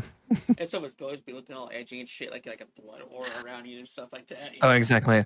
I'm full of darkness. I'm evil. They have one of the best invulns. With Yes, Living Dead. You basically tell your healer to stop healing you for 8 or 10 seconds, and just yeah. It's good. It's fun. It's the one tank that wants to die. Yeah. Yep. Gotta constantly keep that 1 meter up. I just like blast field darkness blade or something. Exactly. Yeah. Yeah, that's fair. Yeah. Thankfully, a lot of their defensives are better now. They're now universal instead of just magic. Yeah. So it's like, from aesthetic to skills to story, it's like how I put it at S. Although in fact it's kind of like weaker compared to other tanks, but I still it's still our favorite, even if Yoshi P took away our damaging distance closer for Dark Knight and Gunbreaker, my 2 favorite tanks. That was fun. Just jump halfway across the map to smack it with my giant fuck off sword. Yeah, like exactly. Zoomies! And then they had to be like, oh, fuck it, I got it. Yeah, now Gunbreaker and Dark Knight just have a dash that does no damage. And it's like, God damn it. That's not the same. I especially like the Gunbreakers. Yeah. Oh, yeah. Like, Gunbreaker's Gunbreaker is my favorite. Yeah. You guys anything to add on that Dark Knight or on Dragoon? Oh, onto Dragoon. Onto a tank of a different sort. Floor tank! I was just about to say, onto the floor tank. Now we're getting to the part of the list that I just never played. I never played most of the physical classes. The physical classes, game-wise, are a lot of fun. Mm-hmm. Oh, I don't doubt it. Yeah, this one is very fun in the fact that for me, I have 2 accounts on Final Fantasy. I have an old Steam account that's deactivated. My very first class was Dragoon. This was my start. The Dragoon is scary. So, Nature, you went through the Heavensward storyline, right? Mm-hmm. Estinian. So Estinian had one of the eyes. You get the other. Oh. You're the second Azure Dragoon. Okay. That has implications. Yep. Limit Break 3 is literally summoning Midgard Sorma to breathe on people. So Dragoons are kind of like the original edgy boys. Yes, they are the original, the first. Wicked armors. Also, I'm surprised nature because Dragoon, Dragon Turtle. But Dragon D's nuts. Right. So not to mention the hobbies. Especially you get more hobbies as you level up. Exactly. Yeah, like lots of jump attacks. Lots of striking, a super long combo. Yeah, you get like multiple super long combos. You literally get a wield Nidhogg. Here, Nature, here's a fun one. Star Diver. Oh, boy. The AoE's a little weak because you gotta actually aim at yourself. Whereas... No, the AoEs are no longer aim yourself. They're center on self. Oh. Okay. Well, actually, no, they're line attacks. Sorry. Yeah. Yeah, that's what I kind of meant. Like the base to hit multiple things, Okay, yeah.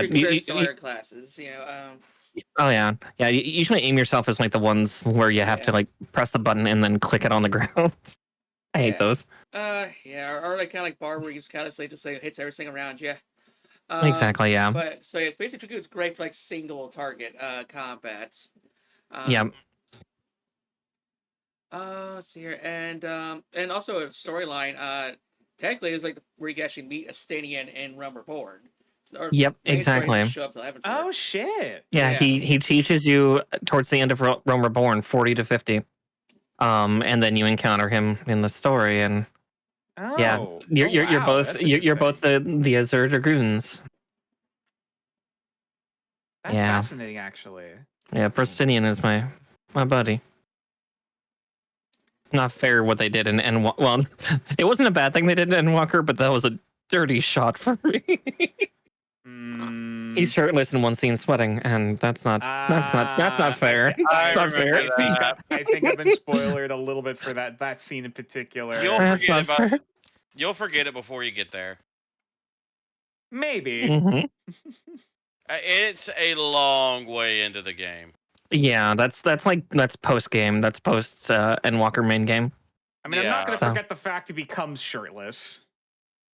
You And he's know. just doing push-ups, just You're getting all gonna sweaty. think you're just being like, oh, I'm gonna go see Justinian, my bro. Why is he half naked? Why is he hot? I'll just be like, oh fuck, it's this scene. He's got the worst business and stuff. But yeah, no, Dragoon is my preferred melee damage class. Yeah, I'd say ARS. Yeah, Yeah. ARS. Yeah. I'm okay with either. Mm. Because the one thing you have to be careful of, and I have to be careful of this doubly due to red mages, just don't knock yourself off an arena. Yep, it happens. Also, Dragoon is super fun in Crystal and Conflict. I harass people so bad in Oh, PvP. It is such a shittering PvP, man. Yeah, this is a troll class. You go in there to just ruin people's days. that and Machinist, you go in there to shit Yeah. on people. Oh yeah, because Death Respite is wonderful. Is that what it's called now? Because I just don't remember it's still called Marksman Spite. Oh, right, yeah. No, you're right. It is something spite. It Yeah, might be it's Marksman Spike. It's Yeah. Marksman Spite. I remember that because that was my thing. Yeah, the sniper rifle. But And yes. it has it used to have a drill. If you use analyze and drill, it'd have a 5% chance to just one shot someone because And that's how hard it is. that's now Marksman Spite. Marksman Spite still has the 5 or 10% chance to insta kill somebody. I think it's 5% naturally, but if you hit them with an analysis or analyze, it knocks it up to 10%. Yeah. Nothing more fun than getting sniped in a match. Oh, it would be fucking great for me. Mhm. Oh yeah. Mm, But No, Dragoon in PvP is a lot of fun. oh, exactly, yeah. But it looks like we're going on to Fisher. S tier. Yeah, Fish, no- S tier. No notes. I would say, yeah, Easy A, at Like- least. Oh, yeah, yeah. easy A, if not an S, because you have fish. You can just sit around do stuff. It has quintessentially in-game content because hunting for specific fish at certain times. So there's heavy Yeah. difficulty. It's like another but game at inside the- the game. Exactly, and then there's ocean fishing. We now have 2 routes, not 1, 2. Oh. We also can go to the Ruby Sea. I haven't really Uh, done much with the Ruby Sea. The deep sea it's- fishing is a lot of fun. Yeah, I was going to say that Yeah. the deep sea fishing Oh, yeah, is the such a deep fun sea mini fishing is game. so great. Oh, man, I have the shark. I have the shark mount. Oh, you Nice. have a mount. Yeah, I was gonna say- Yeah, I was going to say that there's It's a little bit also. of a process. Yeah. I think there's 1 or 2 mounts during ocean fishing as well, because you get the other shark, and then you also get a seagull minion and Yes. the little dolphin. general shark, who's so Yeah. adorable. Yes, the Major Admiral. Yeah, Yep. the Major General. Yeah, Major Admiral is so Yeah, good. it Yeah, It S looks like tier. a walking blowhigh. It looks Yeah. so good. Like the And story. and there's even plushies in game. Oh yeah, Yes. very marketable plushie. Now, the story's kind of mid. It's like, hey, I need to go catch this thing over in that region. Okay, I walk down to the market board, walk back up 5 minutes later. In fact, I went all the way Yeah. over there and got your fish. Yeah. I mean, since they have ARR wasn't really much to it. I was gonna say, yeah, it was just a fisherman trying to avoid his wife. Yeah, I mean, have- to be yeah. fair, I would say that it's easy to believe you on that because they have the crystalline fast travel. Yeah. Yeah. So it could make sense that you go that fast. Oh, exactly. You're able to use the Aetherites. Mm-hmm. It's- Heaven's Ward. I do have a little bit for at least the Fisher quest line after that. Mhm. Heaven's Ward and Stormblood. There's at least a little bit of substance. Yeah. Heaven's Ward. You're working with an assassin, who's actually like moonlights as a fisherman. Oh yeah. I was gonna say Um, probably my favorite one, which is mild spoilers for things, is Dawn Trail. You actually work with a Wallachwy, who the only way that he can absorb spells is actually by eating creatures quintessentially whole. Like he's not swallowing them whole, but he has to eat every single part of them in order to gain that power. And so the fishing quest is helping him gift fish that have powers to take on the trials, because he's trying to become a full-blown Wallachwy mage. Yep. And it's a super cool story. It's super cute, and it also helps redeem what Squeenix did in the past to the Wallachwy in ARR. Yeah. It helps us forget and go, oh, this is what they're actually Yeah. like. Just like, this oh is yeah, great. this didn't age well. Let's try to redo this a little bit. Exactly, it fixes it. It's so beautiful. I don't know if fixes is the right word, but it is still a step in the right direction. It helps go. Yeah, we fucked up before. Here's what they are like in their native country, not what a bunch of colonizers are saying. Yeah. we don't have the white savior trope here, at least. Exactly. You are just an assistant. Mm-hmm. Okay. Yeah. But yeah, so much of its own content, Mhm. Yeah, let's just have you just have like good fishing trips all around the map, and that was just relaxing. But yeah, good shit. Exactly. Gladiator. What I started on my second account because I was following my WoW ways of going paladin at first. Okay. I mean, I generally like the I like the story. Yeah, the story for Gladiator was really good. Yeah, and like the trainer, she's fine. Oh yeah, she's wonderful. Like good Sunderay. And it's a cool symbol. Decent tank. Got a decent amount of abilities. I'd say very good starting class in my opinion. Oh yeah. Oh yeah, I would definitely say at least B. Yeah. I have no horse in this race. I never played it either. Yeah. The only physical classes I played are dancer, a little bit of machinist, and warrior. Which warrior we'll won't be till the very end. Oh yeah. Right. Okay. So yeah, easy B. So for sure. Easy B, yeah. Yeah, because what if you would try to go beyond level 30, you ain't got much to learn really. Yeah. Let's see here. What's our next one? Okay, we got Goldsmith. Goldsmith. This one's actually pretty wholesome. Yeah. The story quest for this one is actually pretty sweet. Admittedly, it's starting off. It's mostly the standard like, oh, you help out with the guild. You help put together an old dilapidated mammoth. Those little like robot dudes. Yeah. Who's also a little bit of an like stereotypical anime pervert. Also for the main like goldsmith leader, which give or take that. I'll just say I thought he was more of an asshole. He also he's constantly criticizing us. He also made some commentary against the leader and her attractiveness. All right, it's been a while. That's fair. I understand if you block that one out. Also, Bill's a goldsmith, and that explains so much. I'd say that's one of my three soulstones crafting classes. I have culinary, alchemist, and goldsmith as my three. Oh, I have leatherworker, weaver, and I think carpenter. Yeah, makes sense. But yeah. After that, in Heaven's Word, you make this little music box for this old veteran like Rogan couple. It's because both of them come to you independently saying, I want to get something really special for my partner. I want to make a music box.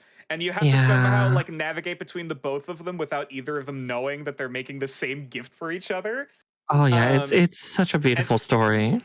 And then at the end, you just have it so that both music boxes combine together into one little symphony, and it's really sweet. And the fun thing is, you can make those as furniture pieces for yourself, and they do the same thing. Oh yeah, they can play separately, or you can put them together, and they will harmonize.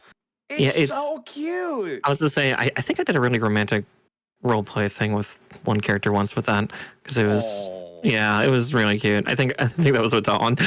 Oh. And then in Stormblood. Oh, sorry if you had more. Oh no, it was just me being zappy. Yeah, that's but bestie.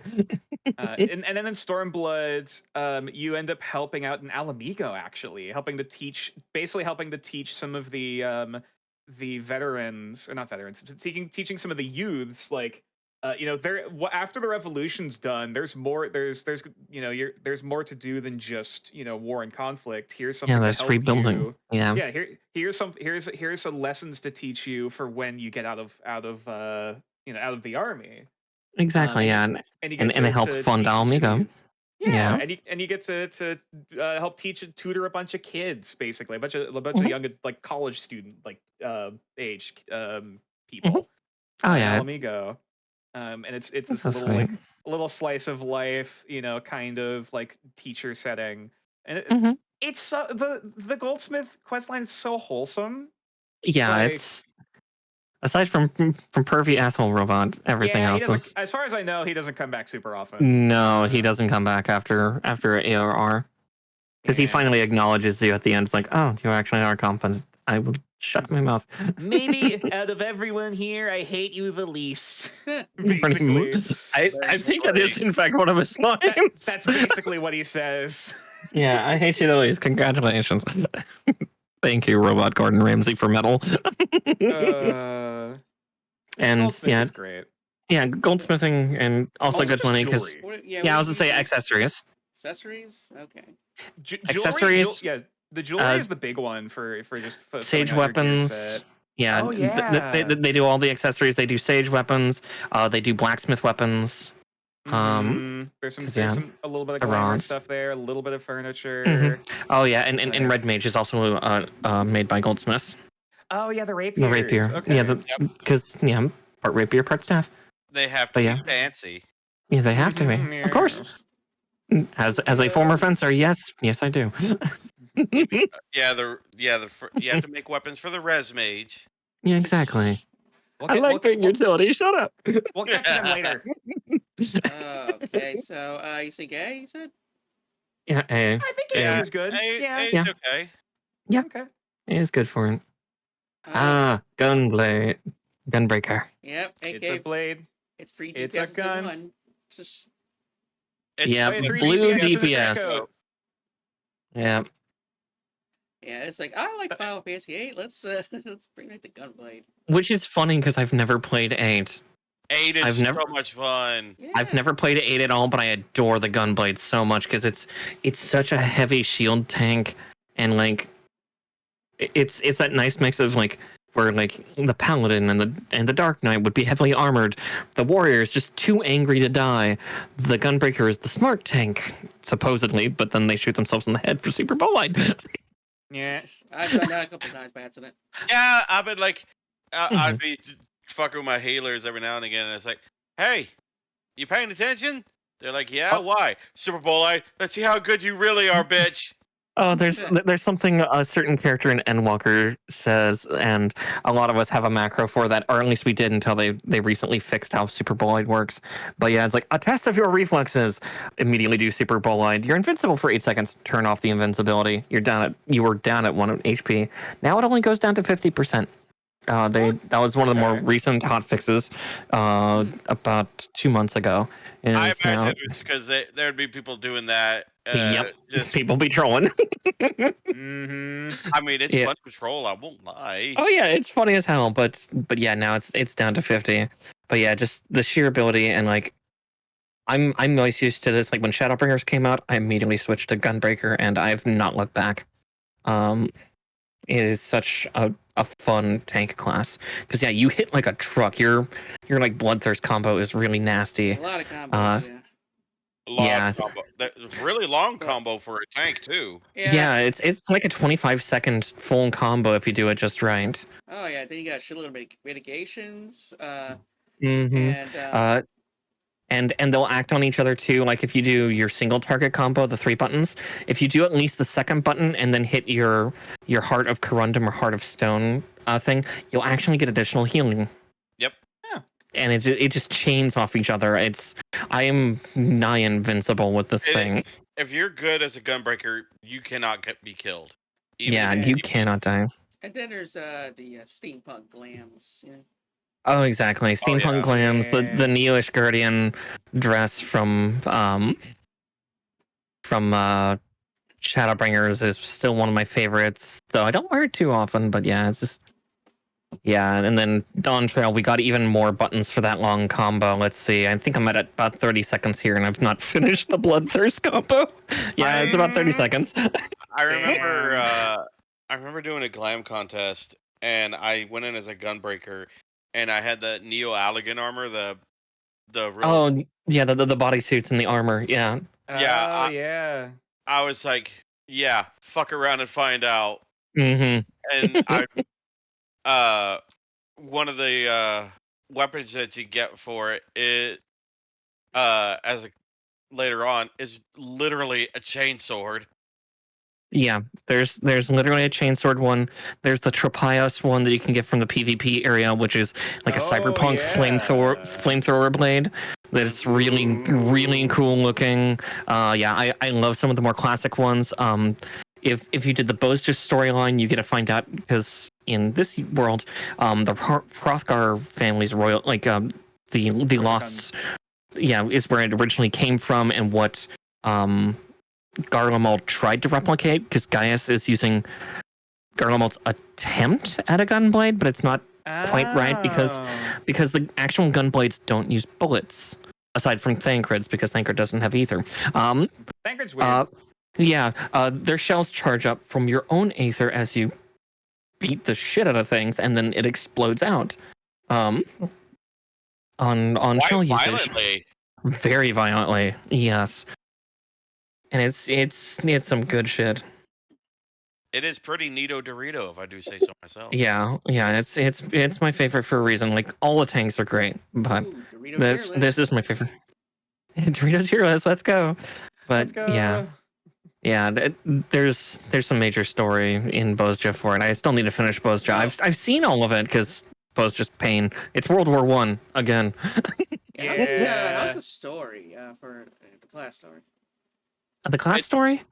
It's not bad. Yeah, it's not bad. Again, it's very short because it's Shadowbringers and later. So and Shadowbringers is where they ended the longer storylines. Yeah, you're basically taught by the same person who actually ended up teaching Thancred. And he's like, yeah, I remember another person that's here. It's like, oh yeah, I know him. He's dead. He's daddy. It's fine. Okay. How do you rank it? I would say removing bias. I would say B, maybe A, somewhere around there. I would say an B A. for blade with gun. Yeah, A. It sounds like A is good. Okay. Mm-hmm. No higher than that though. Lancer. Okay. Again, another time of racism. Dragoon, but in Gridania. Yeah, in Gridania, with people being. Yeah, most. I think they're. Yeah, D. This job sucks. It sucks. Storyline's okay because you got the whole racist guy to deal with, but the because you got like no moves whatsoever. You got like maybe like 2 moves up to level 50. Yeah, it's literally you stand there and you keep poking people. Yeah, like forward poke and the little twisty poke, and that's it. Yeah. Exactly. It's nothing special, and even then, racist guy. I think eventually, by the end of the story, he kind of comes around and then dies anyway because he's still arrogant. It's just lackluster. Yeah. So. Yeah. I mean, I will say a little bit of arrogance can go a long way, though. Yeah, but his flavor was just not the right one. Yeah, racism can only be so tasteful. You know what I mean? It's just bitter. People only play Lancer just so they can play Dragoon. Exactly. We want the power fantasy of Dragoon, and then we floor tank. That's valid. I want to poke things with my sharp, pointy stick. Because like Gladiator can still and Conjurer can still be fun after level 30, but like it's just Lancer's not fun. Not Lancer. Yeah, Lancer. Sorry, you get it to be our first F because it is pain. Damn. It is pain. Yeah. Okay. Leather workers. Shoes. Oh my god, shoes. Oh my god, shoes. Sometimes even pants. Sometimes pants, and gloves. and sometimes accessories too. Sometimes the accessories I will split between goldsmith, carpenter, or leatherworker, depending. It's real weird. Leatherworker? I don't really remember a lot about story-wise. The only thing I remember is more of the recent stuff, admittedly, with Stormblood, where you're helping preserve endangered species by taxidermy. It's meant as a way to promote education for these animals. Yes, because you end up making that big giraffe thing. The logic there. Yeah, it's a little weird, and you do it in Gridania of all places. Yeah, which It's like ironically Phantomlin would make sense. Ironically, makes sense. Yeah, Yeah, because they're the most stick up their ass about it. About, exactly. A whole bunch of cotton up your butt. Yeah. So yeah, leatherworking. Yeah, I'd probably put it like C, maybe even D, because yeah, I don't remember much beyond like the Dommel statue. I remember the mentor being like kind of attractive and like being a Mhm. decent like character. Yeah, the mentor was cool, but yeah, as for profits, not that as much because it's typically the interim. Just you opening up a shop in Heaven's Ward, Yeah. in Ishgard. Like that's basically it, and you're like, and you eventually talk with this noble guy who's like, you know what? Maybe competition is a good thing. Yeah, and like that's about it. Yeah, that's about it. And like for profits, it's not the best because most of the times, like the accessories and stuff that it can make are like they're the interim level stuff. So we're talking like the 82 leather, to 88. There's a lot of glamour that for people who enjoy leather. Yes, there are some new ones now. The Gomphotherium. If you're looking to look like a leather daddy or a leather mommy, yeah, we got you. A gimp suit. I would say leatherworking is also one of the most expensive ones because the cheaper material, the one material here, that is gatherable. The other one, you either have to keep killing enemies or spending special credit in bicolored gemstones. It is obnoxious. And it is pain. Yeah, it's a pain in the ass. You end up going to the market board and it's like, all right, I'm just going to give you like 500,000 gil and there's my materials. Like a D. Yeah. Yeah, D. Yeah, it's a shame, but it's what it is. Mechanicus. S T all over my machinist. Oh yeah, S. Yeah, S is my this is my preferred ranged physical gun, and it just gets better with each expansion. Like in Dawn Trail now, we have a fucking missile bot. It's so good. Oh, the Automaton Queen. Yeah, all hail Automaton Queen. Let's see, what is that super ability called? Do I have it, or is it one of the ones to toggle? Here, I'll continue going through my rotation. But yeah, Gunslinger from D&D just got that little like different to it. Yeah. Oh yeah, Gunslinger meets inventor. Yeah, a lot of gadgets because like in Endwalker we got a shotgun for our AoE spread. Finally, we have a pump action shotgun. It is fucking great. Yeah. It's so good. So look at Edgar from FF6. Like we can make a whole damn thing out of that. Yeah, I kind of wish that they would change the Limit Break 3 because the giant rook is cool. The satellite laser, it's kind of cool, but even in Dawn Trail, somebody else, one of the other characters who's a machinist, he has a different Limit Break, which is literally bringing out that marksman spite, that really cool anti-material sniper rifle from PvP. And it's like, please give us that because that's just so neat. But yeah, it's super great, highly mobile. Probably the most selfish, though, of the three ranged physicals. The other two have buffs, but this one doesn't. It is definitely the samurai of the melee. Yes, of the ranged. Yeah. And I felt like the stories kind of felt like just different, you know? It is. Yeah. Basically, people who don't have who basically don't have a job stone, and the guy who made it wanted to give people who didn't have the job stones or a way to get them. So that way they could actually have something like that. I give you the power of gun. Also, Stefanovan, the guy in charge of machinists, also hot because Elf not racist. He's based. He's very much like power. Yeah. He's very much putting power in the hands of the people. Yeah, it's like anyone can pull a trigger. Especially in the face of a noble. The competition against the knights is wonderful, and yeah. And one of the other things that we get out of it as well is one of the other the fucking abilities we get is a literal flamethrower because we're basically taking parts from different from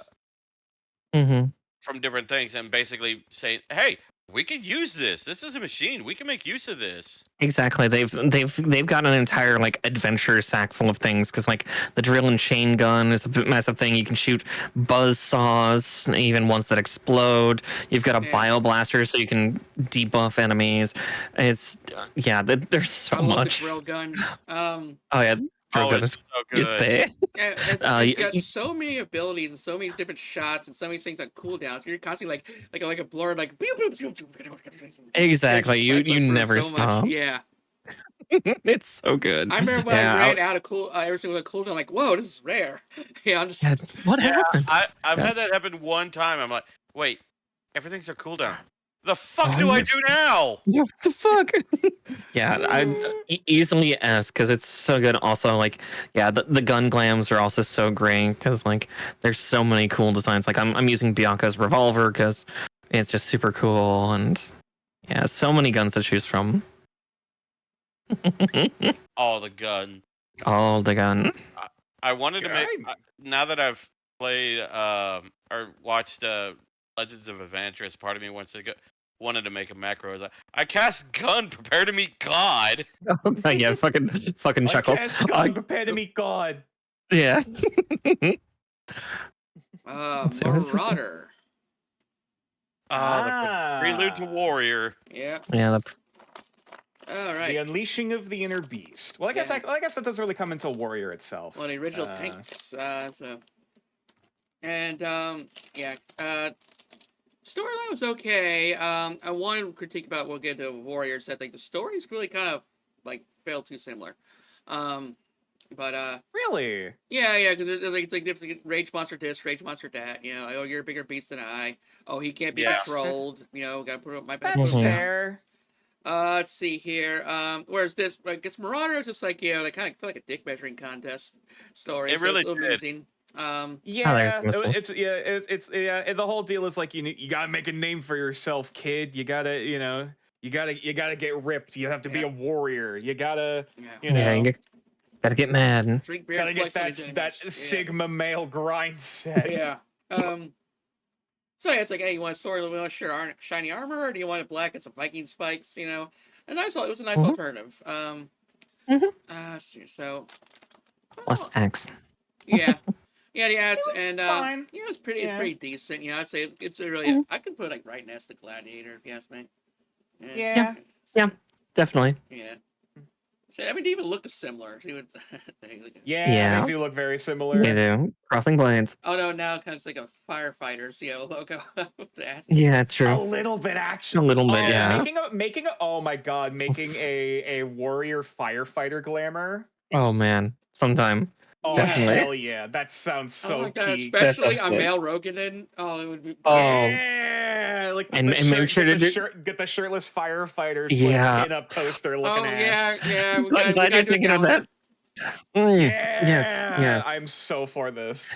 Like just Rogadin and Highlanderman, please. Mhm. But boys. It's just Mr. Godbert. February. It's just. It's just Godbert Manderville in the fucking firefighter outfit. Oh my god, yeah. Oh Just my God. Godbert and Hildebrand, yes. Yeah. Sorry, He's an Mr. idiot, I love Oh him. my god, yeah.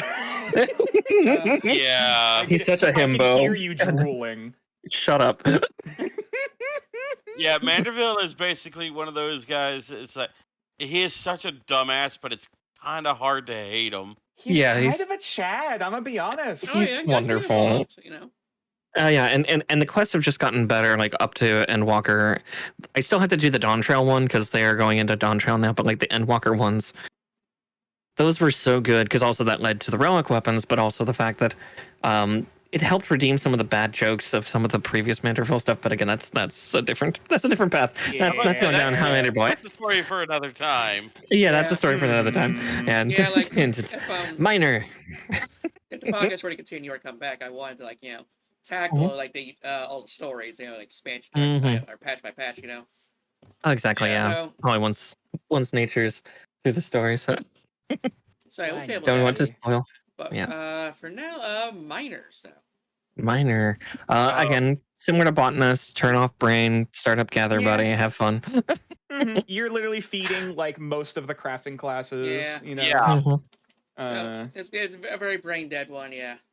Yeah. And well, you're feeding a lot of the crafter, all the crafters because they need the gems or the shards. yeah, either gems, gems, metals, gems or minerals, metal, yeah, stones. salt. Oh my god, salt. All of the salts. Yeah. All of the salt. I I don't remember a lot about the story. I don't either. The mentor, because Goldsmith got The mentor was the big cute. Rodan, she was a cute redhead. That's about all I Yeah. remember But in about this one, her. you And she was expect like some gruff dude, but no, it's just some skinny girl. Yeah. Exactly. I kind of like her. She was kind of spunky. Yeah. Redheads, gotta love them. Oh yeah. Outside of that, I think most of I can remember was like geological samples and like in guild competition, because there was like one guy who was like, I deserve to be the guild leader, but like my dad chose this weird lady instead of me. What the fuck? You're an ungrateful shit. Yeah, like that's most of what I remember about it, until you realize at the end, like, oh, I'm an asshole. Yeah. That's why I wasn't chosen. I wasn't Daddy's favorite because I was an ass. I remember nothing about Heaven's Ward or Stormblood. I could say it seems to fit right in the middle of B. Yeah, but that's fair. Yeah, but brain dead, but it's got, like I said, it's got parts of the honestly, I'd put it in the same tier as Botanist. Yeah, same. Okay. Yeah. And Monk. Do we need rocks more? Do we need plants, or equal? Equal. I'd put them next to each other. Yeah. Monk. Yeah. Monk. Fistikins. That's basically that's another shiny button to class. Oh yeah, shiny button to class. Fair. And also like you get to have a lot of like any fighting anime you've enjoyed. There's a little bit of an every single one. Yeah. Oh exactly. Yeah. You get very Chi Blast. It was. Yeah, like even it's let's see, I actually have mine. It's one of the few classes where your weapons can be invisible. You can actually get the Emperor's Fists, which are invisible. But yeah, like they're at least for women, the default secondary stand is them just sitting here with their arms tucked back, like ready to either get punched in the gut or punch somebody else in the face. It is super like shonen style thing. Even the male one is like he kind of hops a little bit, and it's basically like whenever you like wipe sweat off your brow and you kind of whip your hand to get the sweat off. It's kind of like that, and then you take the most arrogant anime brawler stance in the world. Yeah, and everything's like animal themed for each of their strikes too, like raptor claw, tiger bites, classic like kung fu, like martial arts styles. Yep, Chi blasts and everything. One of the ones I heard, one of the ways I heard described, it was if you wanted to be a Baki the Grappler light. Yes, very much so. Very much. It's very Baki inspired. And I mean that in the best way. Oh yeah. Because Baki was a masterpiece, and this gives a nice homage without going too hard with it. And Yujiro is just something else entirely. Because like the storylines, I was like, they're so damn anime because like which is just a side quest, but why it's so fucking dramatic? Oh yeah. The dramatic like monk doctor man and just I heard the Stormblood quest line's pretty real fucking good for. Yeah. Because Monk was like one of the big ones for two of the characters in Stormblood. Yeah, the Fists of Vulgar. Thancred went emo and Monk for a little while. Lise showed herself and also went Monk. The only impression I have of Monk is Lise, and Lise is very pretty. Oh yeah. Like my little nickname is Lisa's right hand. Yeah, like yep. I'm the second command to a powerful woman of power. Fuck yeah. Exactly. The power Fuck lesbians. Yeah, and let's go lesbians. Let's see. And so like the monk, is a very oriental theme for Stormblood. And a lot of people people used to play monk back in the day because they didn't really care for positionals. Yeah, there's a lot of positionals. It's more positional heavy than a dragoon. Yes, very much so. Dragoon, you just kind of sit on somebody's ass. Monk, you have to.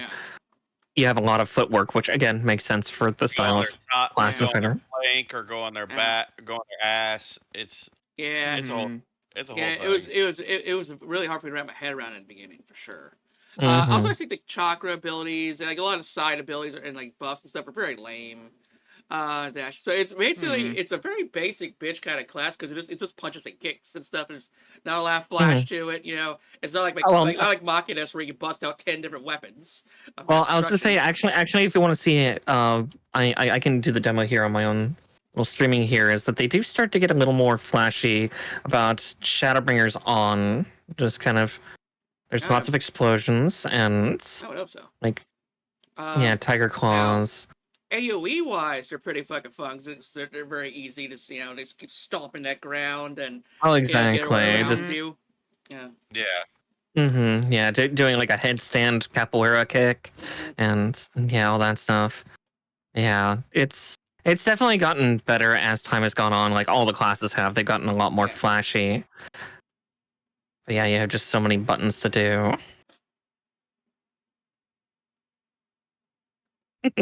So I'm over here like doing some of them.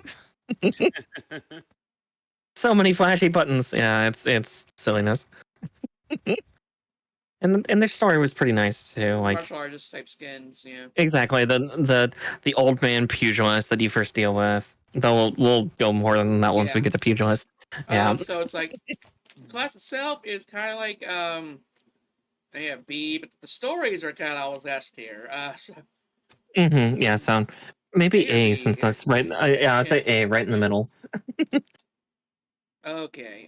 And they have a lot of buffs now too. Like their 3 riddles affect everyone, I think. Interesting. Mm-hmm. Yeah. The very first like new edition class. Ninja, yes. Yep. Oh, sorry, not Reaper. Ninja. I'm a goober. Ninja. Goober. There we go. The power of rabbit. Don't rabbit.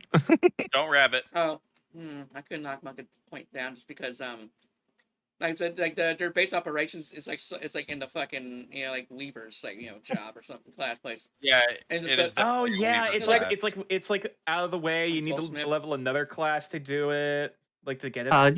Yeah, because it starts with Rogue, and Rogue then becomes Ninja. That's what it is. Becomes Ninja, yeah. So you go from this little braggart of Limsa to proper ninja. The ninja storyline though is fucking hilarious. Yeah, ninjas are pretty neat. It's just a comedy. Yeah, definitely like a fish out of water type story. They're taking themselves very seriously. But so I got say the monk did the anime type better, but this is kind of like Diet Naruto. The clams are always kind of neat, but they the ninja they got their like very exclusive glams. Because it's not like a bard or something can like wear like a lot of different jobs as outfits, but ninjas got like their own exclusive stuff. And yeah, it feels like you got like several different things that keep track of between like you got short combos, but you have multiple ones. Then you got like this weird other resource you got to keep track of, and then you got the jujitsus. Yes, yeah, the Tenshi-Jin systems. Yeah. Which unfortunately my FC members just came over and was like, oh, it's you. But yeah, I'll try to see if I can remember some of them because there's. Let's see. Because it has some positionals. Again, it was the first also of the scouting classes. And there's like you have like a frog that you can summon up to breathe fire. You have ice shurikens that you can do. Let's see, that's you also get lightning attacks now, and there's one that would increase your attack speed. Yeah, exactly. Fast class too. Very quick. Run around just fucking and the jumping pretty high as well. Yeah. More or less. Yeah. It's pretty scary what all they can do. Also, exactly. In the long range, just throwing the daggers. It's just it's very good basic attack. For range. So because I played a lot of Ninja. Yeah, Ninja is very fun. Like I don't play it often, but I do enjoy it because I still remember a lot of combos. Like throwing that Doton down, getting the Hoton, that attack speed buff, throwing ice shuriken so you can do big hits. It's a fun class. I would definitely advise anybody to try it if you like to hit buttons fast. Y'all are damn straight. Like I said, I thought you said Ace for a second. I'm sorry. No, it's like Mara was saying, and I agreed with her on this one. It's very fast, very speedy, lots of neum. Mhm. And if you do it right, by the gods, you hit like a fucking freight train. Oh yeah, you hit like a truck if you know what you're doing. Oh yeah, especially getting some of But those assassin abilities off. oh Mhm. yeah, but here's the problem. That class, in my opinion, probably one of the highest learning curves. Yeah. Yeah. I don't think it's the highest because, in my opinion, I'd say Reaper has the highest learning curve. As well as and Monk is right up there, but Mhm. and these, like I said, these are just my opinions. Mhm. But yeah, it is. If done right, you can't be caught. If you don't get caught, you're killing people before they know what the hell's going on. Right. Mhm. You know, just like an actual ninja would. Yep, exactly. But yeah, Nothing to definitely persevere. do an intro for the story though. It's so dumb. It is so yeah. meme. I just see this put us at like A or B. Yeah, A or B would be more than fitting for this Yeah, thing. I would say A. Okay. Mhm. All right, and then Paladin. One of Yoshi P's other favorites. He spoils Ah. Paladin so fucking much. And one of my favorites. There's like 15 freaking defensives. It's like prepare like my bars are already a mess, but then when we get to Paladin, my strata goes out the window because almost the entire bar is nothing but defensives. So many mitigations, yes. Yeah, so many. Whereas, like say Gunbreaker can be a little complex. Mhm. But Paladin, I thought it was kind of like tanking for dummies. It was just so simple. Yeah, yeah. It's Fair. Yoshi's favorite for a reason. Like it's beginner friendly, just put all the buttons. And especially since Endwalker and On, here I'll get the combo started up so you can see the sheer amount of silly swords that come from this fucking thing now. And good armor. It's the only one that gets shields, which you can also make the shield invisible. Yes, you can. Yeah, lots of good glams because I guess it's spoiled. Mhm. The storylines are kind of mid. Yeah. Yeah. Like I like the concept of the Sultan Sworn, but that's just because I did like story writing with that. Yeah, and also they don't get no base of operations. They're just kind of like in the middle of like Fanland. Yeah. Yeah. They're supposed to be the royal guard for Nanamal, but you know after what happens in ARR, yeah. Yeah. But Ooh. yeah, so usually when I'm playing tank, I tend to be the paladin, and love throwing the shield around too, and oh yeah, shield lob's great. Good AOEs. Let's see here. But I said stories are kind of bad. Like in fact, they even kind of go back to the gladiators saying in like the Stormblood. Yeah. It's a decent story and everything, but yeah. Yeah, turn off your brain a little bit for tanky time.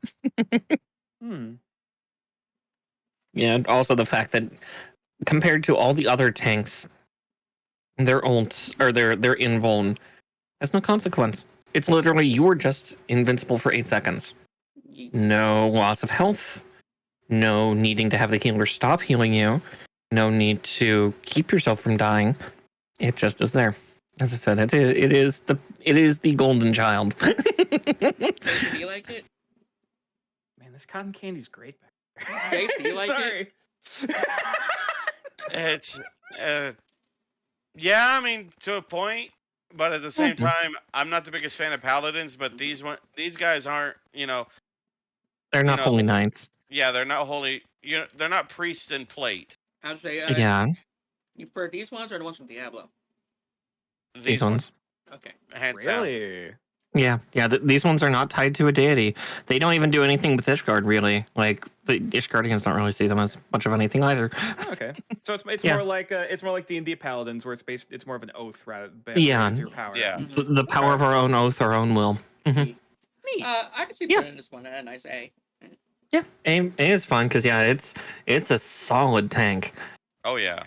Yeah, it is. There's a reason why it's probably one of the more popular ones because you can just turn your brain off and do it. Okay, we're 2 first up. Pugilist.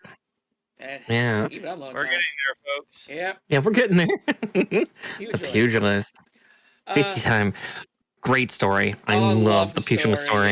Yeah, Pugilist story is fucking great. He literally looked like my Uncle Willie. You know? Yeah, he's just this little old man that's like drunk half the time, and he's just like the first quest he has you do is what, go pick up fucking coins. Something like that. I used to tell Chase stories, legendary drinking stories of Uncle Willie. Yeah, like he kind of looks like this old man. Just a skinny, like brown skin shit. Yeah, just oh man, but he had charisma. Oh yeah, he is a wonderful. You realize the guy's not exactly a fraud, but he does never lives off his glory, and he's got the it's like these two regulars like so fan bowling over him that they just don't see it. And he's like, you gotta like whip it back into shape and stuff. Exactly. Yeah. It's such a good story. As a class stuff, it's decent. It doesn't get like the complicated as the monk does. Exactly. Yeah. But it still stands pretty solidly on its own for one of the pre-class DPSs. Yeah, it's probably one of the more solid ones. Yeah.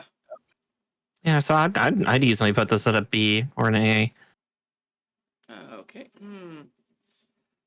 Man, I'm really seeing how much now. Like, wow, I really have not touched any of the physicals. I'm an Omni, so I have stories for everything. I have for a lot. It's been a wave of just like where I'm sitting here waiting for the next caster. Get here. I know we got one more. We got one more. But edgy boy, we have edgy Reaper time. Yeah. Another time where another voice goes into your head. We got a demon. Are you tired of playing nice? Don't you just want to go ape shit? And don't you want to have a demon literally enter your body and your weapon? Do you want a demon inside you? Yeah, the storyline of this is very fun, which is going to be a little spoilery for some. Well, actually, no. You've gone through the main story of Stormblood, so you've seen what happens to Sol Galvus. Nature said, "Do you want to have a demon inside you?" It's like, stop drilling. You already hit oil. You already hit oil. But yeah, so Sol fun. Galvus.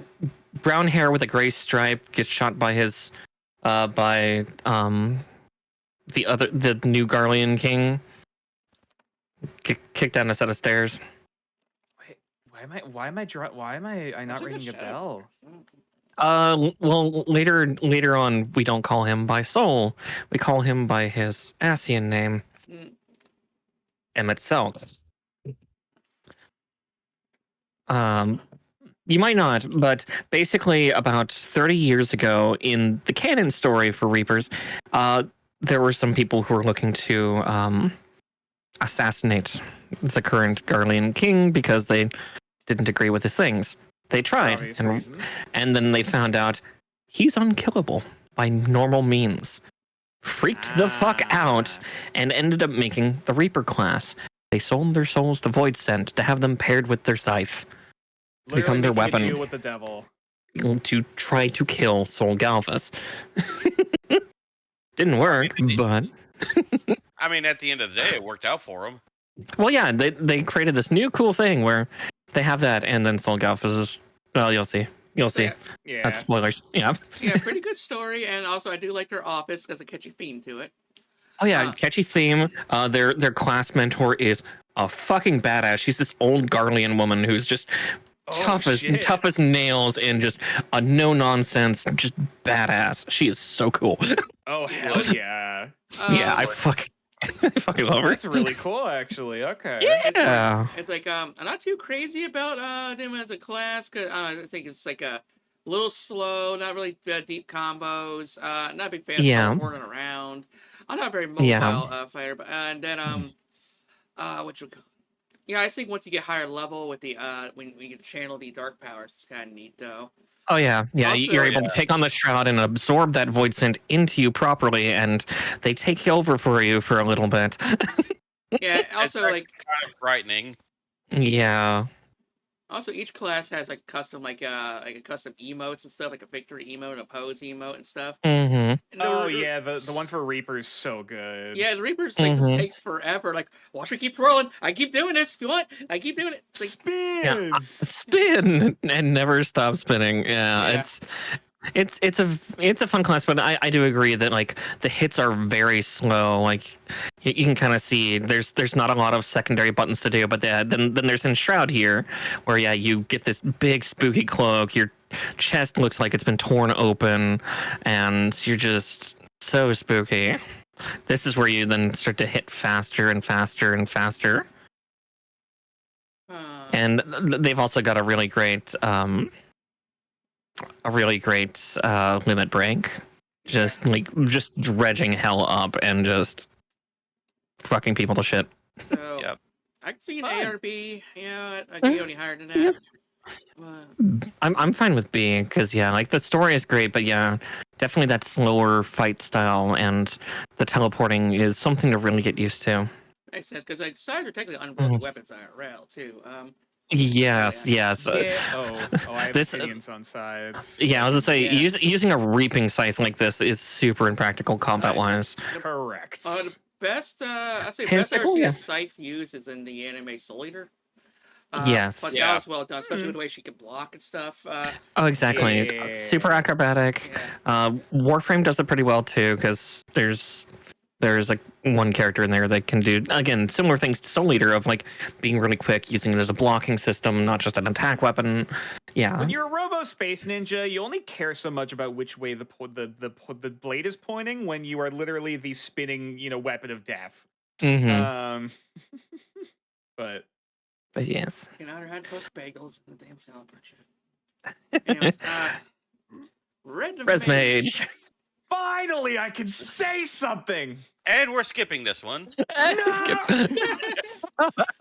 Damn it! I was gonna do. Finally, I could say something. I only just grabbed it recently. I don't have a lot to say. I was gonna say, so this is my caster of choice. So this is my favorite, and like it's really fun for doing the bars. It's got a bit of a wind up though. If you're looking to get that bar filled up, it's gonna take about a minute.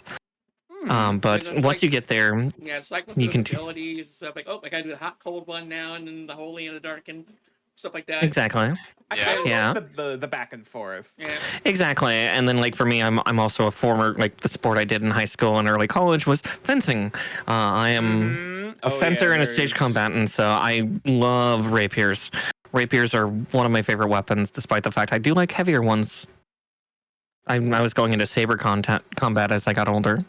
Not to mention those freaking glams. Oh yeah! Oh god! Yes. Red Mage glams are gorgeous.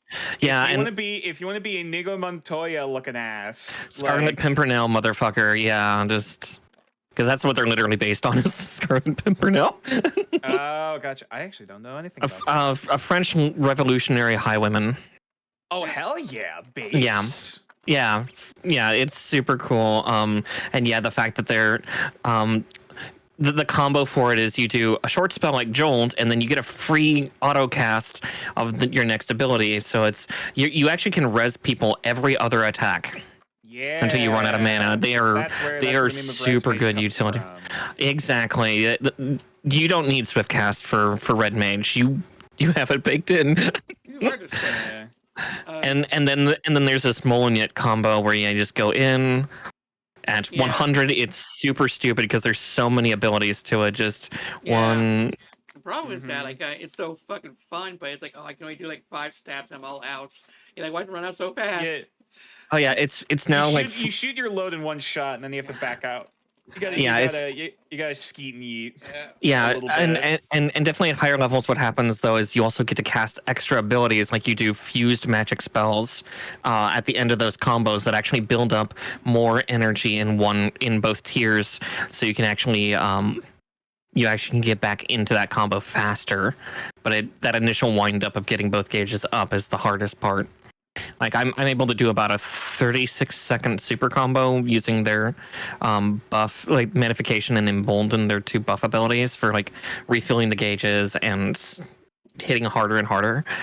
It's good fun. It's really great, and the aesthetics are great. I also thought the story was pretty decent. Yes, the story is great because it's this little Makoto guy. Yeah, but honestly, I complain about but it's actually kind of a good thing. It's like that final boss is fucking hard.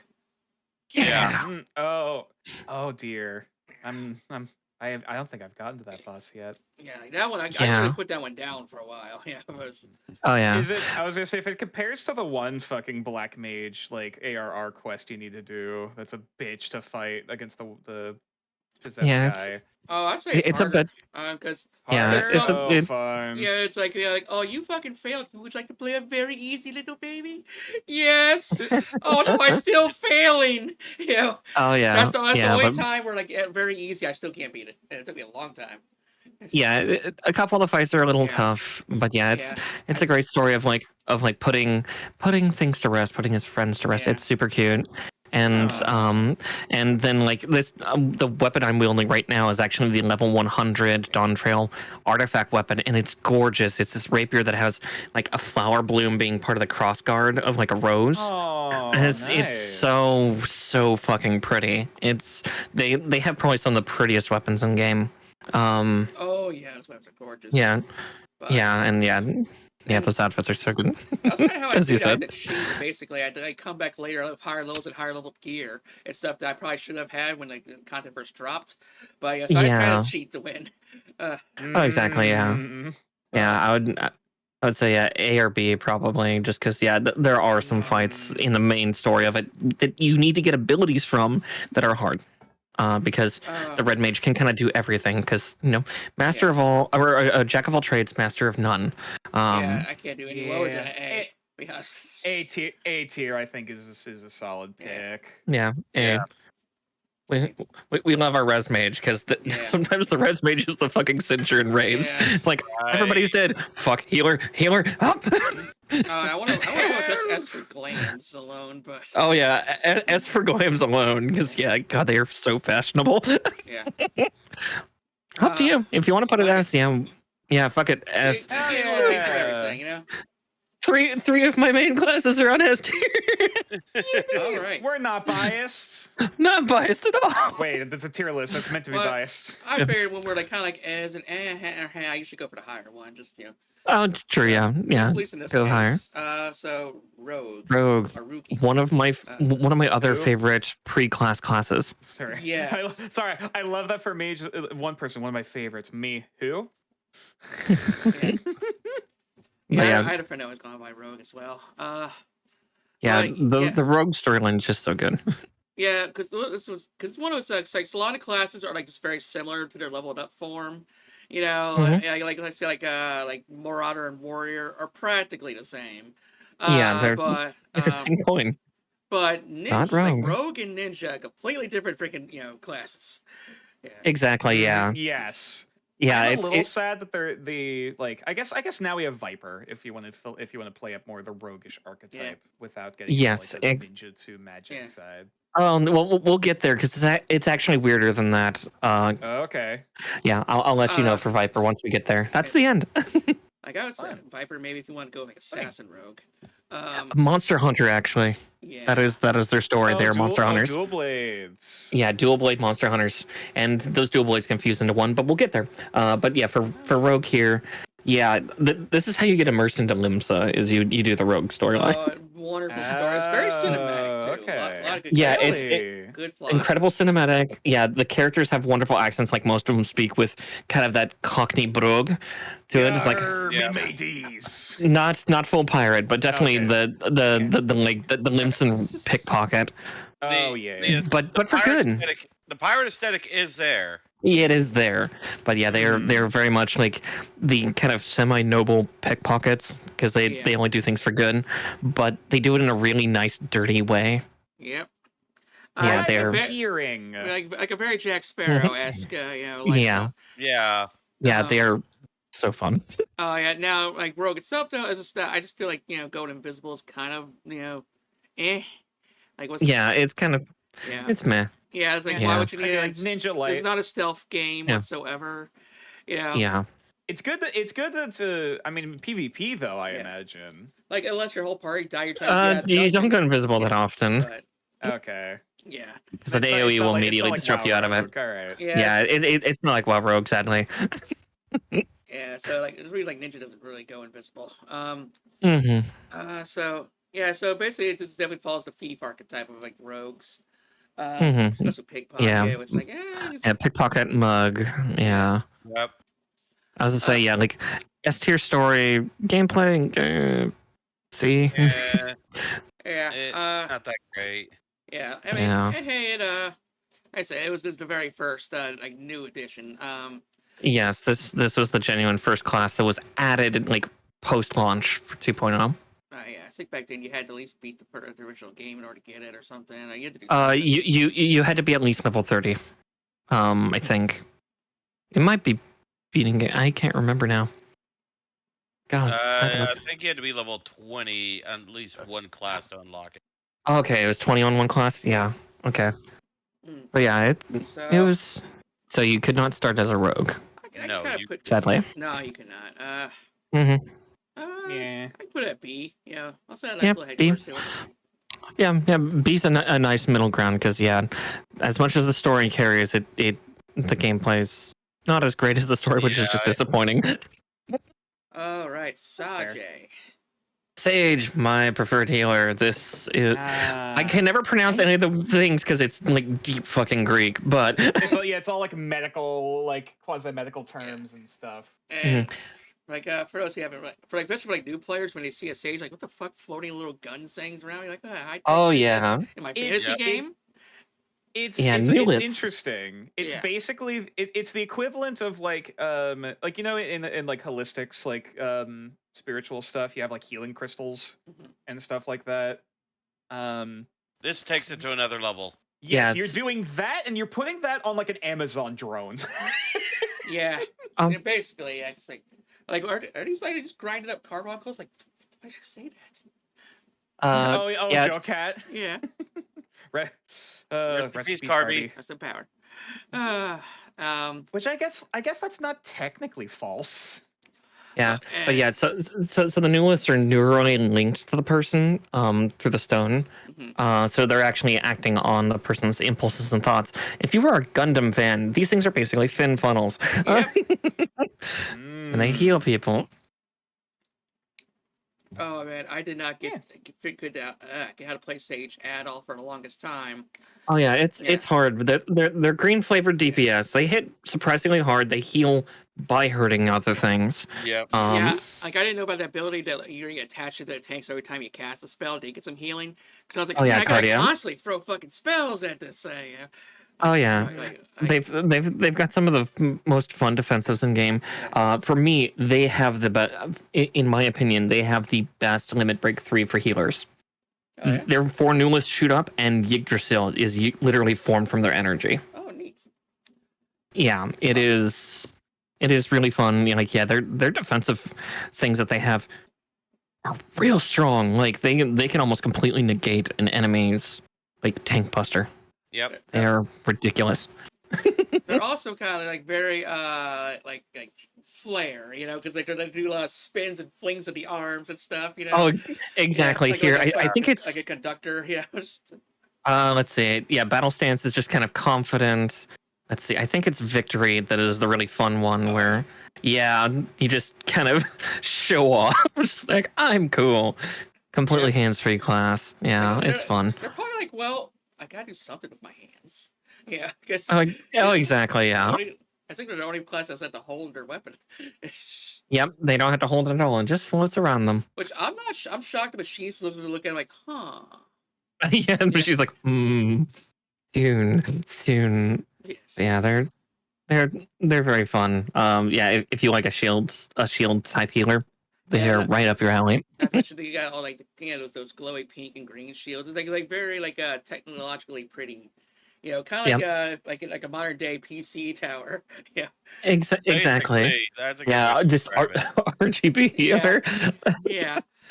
Their story is also really nice. It has a couple twists in it, and you kind of get some surprises by the end of like someone trying to use this for genuine evil and trying to make like almost like homunculus monstrosities using it. Yeah, it's a really good story. It starts actually with a paladin whose mother used to be a sage, and she gives you her mother's stone Yeah. because she's long dead, and it activates on you, and you help her through the story of avenging her mother, saving another sage who's been turned into a puppet for the grand villain. Yeah. Oh, fun. Also, Yeah. it was also the controversy of how like the logo is triggering a phobia in people. Yes. Yes, because originally the Newliths were not solid. They had holes in them for the symbol, it's like a and tryptophobia thing. it set off people's tryptophobia, so they changed the logo to the solid Newliths you see now. Yeah, I never on heard the about badge. that. Okay. Yep. Yeah. I remember when that happened Right. right at the beginning of Endwalker. You would think that lumber worker, was 6 out of off too, but Right. Yeah. I guess because it's like a spotted leather. It's not the same like spherical holes. yeah, I don't Yeah, understand it's what weird. phobia really is, but anyways, for rating, Fear of holes. Fear- For rating, so fear what? I'd probably say like probably B tier because I do know it's not Yeah. everyone's favorite, and while I like it, that's my bias. Yeah. It's like I know it's it's my the bias topic. gunbreaker of healers. Yeah, it's the gunbreaker of healers. All right. Surprise, surprise that I like it. If you want to start on Samurai, I'm gonna use the bathroom one more time. Weebs. Yep. Weebs, but they get cool shit. Yeah. Yeah. Let's see. Samurai. I can do at least some ability showcases with it. Yeah, they can have some of the best looking or some of the goofiest looking weapons. It's fucking weird sometimes. Yeah. Like I love using the Suzaku one because again it's on fire, it's got little phoenix feathers rising off of it. The only issue I have with it is what is with the tip? Why is it so curved? Curved right at the tip, but yeah. That's a little. You should probably see talk about that. Got a lot of combos.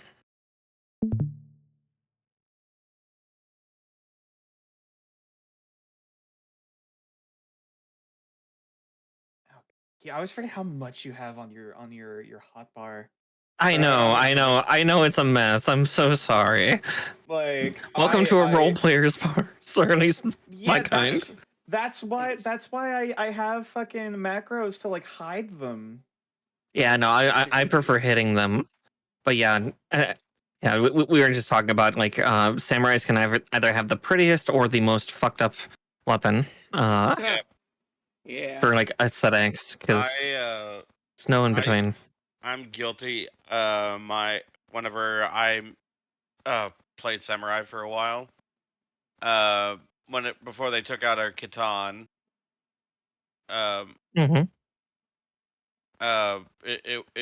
it still missed, but I had the I never did learn how to pronounce the name.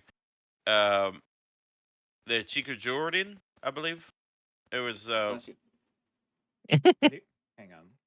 It was one of the katanas that was available and that only made its as far as appearing in Final Fantasy, made its only appearance in Tactics. And I think it was in Rito Rana Lighthouse. I can't remember. There was the Evolution Samurai Glam, and I used that one for a long time. Yeah. And a lot of people also use like the Garlean, that one Garlean outfit you get from a main story quest. I've seen a lot of samurais wearing that one, or like their artifact sets are fairly pretty. Samurai as a DPS class is incredibly selfish. This is not it's not a bad thing. It's just notable, and it's like they don't buff anybody else. They don't think of any other players with their abilities. It's just how they're designed. Pure damage. Yeah, pure damage. Ignore everybody else. Just keep cutting. Let's see here. Also, pretty decent speed. Yeah. Yeah. Not gonna be as fast as Ninja. But Exactly, and their full combo takes a long time to do because it's like 12 buttons. Yeah, I like the basic combo stuff. But like their later level stuff's like, I don't really care for. But the regular combos and their AOE's are great. Oh, exactly. Yeah, their later combos, they're nice. It's like, oh, cool, you can do that quick draw twice in a row. But yeah, it's compared to a lot of the others, it's lackluster. I mean, for the class itself, there is a lot of flash. but yeah, like Mario was saying, take a lot of that flash with a grain of salt because it is a very selfish class. Yeah, pink Himalayan salt. Yep, sea salt. Yep. But what it does very well. Oh yeah, it's very much a specialist in its style. And like I said before, they took our katana away. That basically made us walking gods. Mm-hmm. Yeah, we used to be able to just like break the game for just a little bit. And stories were pretty decent as well. Like, what do you think expect a typical samurai story would be like? Exactly. Yeah, it's very stereotypical without being tasteless. Yeah. It knew what it was going for, and it hit it. Yeah, it did it real well. So I'd probably say like C or B. Yeah, I'd say A or B. Yeah. So yeah. Jace. Yeah, A. Okay. Yeah, I'd give it a solid A. Okay. The only thing that was missing was the black and white film grain over it. That's all the G-pose. Well, I meant for the cutscenes. Oh yeah, for the cutscenes too. But yeah, just like the G-pose of that, and like they're using Japanese words, but not with the right structure. All right, final 8 here. Scholars. Now, I got some opinions on this one that I'm pretty sure Tide is not going to agree with. Okay. Let's hear it. I guess. Sorry, my initial impression is that you didn't like Scholar. I never played it. Oh, you never played? Really? It sounds like neutral. I didn't like. I saw a lot of the gameplay or a lot of the premise of it. I watched some of my friends play it, and I was like, "Yeah, no, I'm not going to touch this class." And why? it makes total sense because you prefer power healing when doing that, and this is a preventative style, and that's fair. And everyone's like, well, I keep on hearing they're like, oh well, it levels up a summoner. You'll be your max level with your summoner, at the time, and they're like, you should be good at it. It's like, I'm not touching a class that I'm max level of that I have never touched once. I will never do it. Yeah, that would be so confusing. I was like, I don't know how. I'm like, I don't know how to play it. I would get sensory overload because there's too many abilities. And even if I was trained into it, from what I've seen, I don't like the style of it. So exactly. That's fair. I don't even have the job crystal. Like, I don't even have the job crystal. Really? Yeah. Wow. Now, I dedicated. I fell in love with Scholar after I first got it.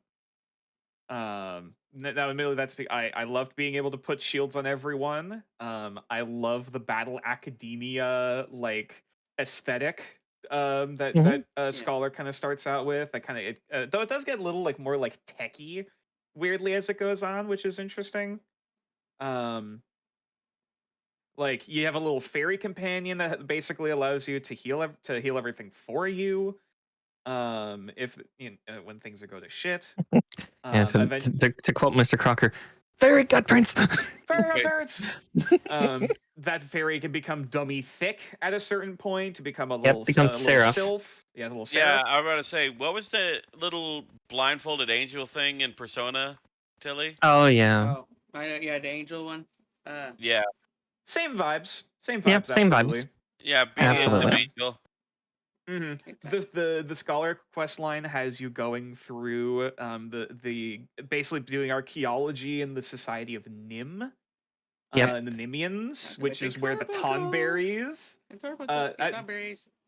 That's where the Tonberries are from. Because in Final Fantasy XIV, the Kingdom of Nim was a Lollifellan kingdom where they were cursed with the curse of fish and became Tonberries over time. Wasn't it caused by Mach?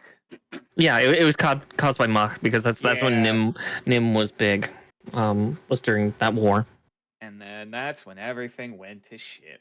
Yeah, and it's a super cute story because you basically are you're the escort assistants for this little Lalafell girl who's a warrior. She's got an axe and she ends up she ends up falling in love with one of the Tonberry guys and eventually gets cured. It's super cute and it's because the Tonberries are the people from that time. They're immortal or ageless, but they are forever fish.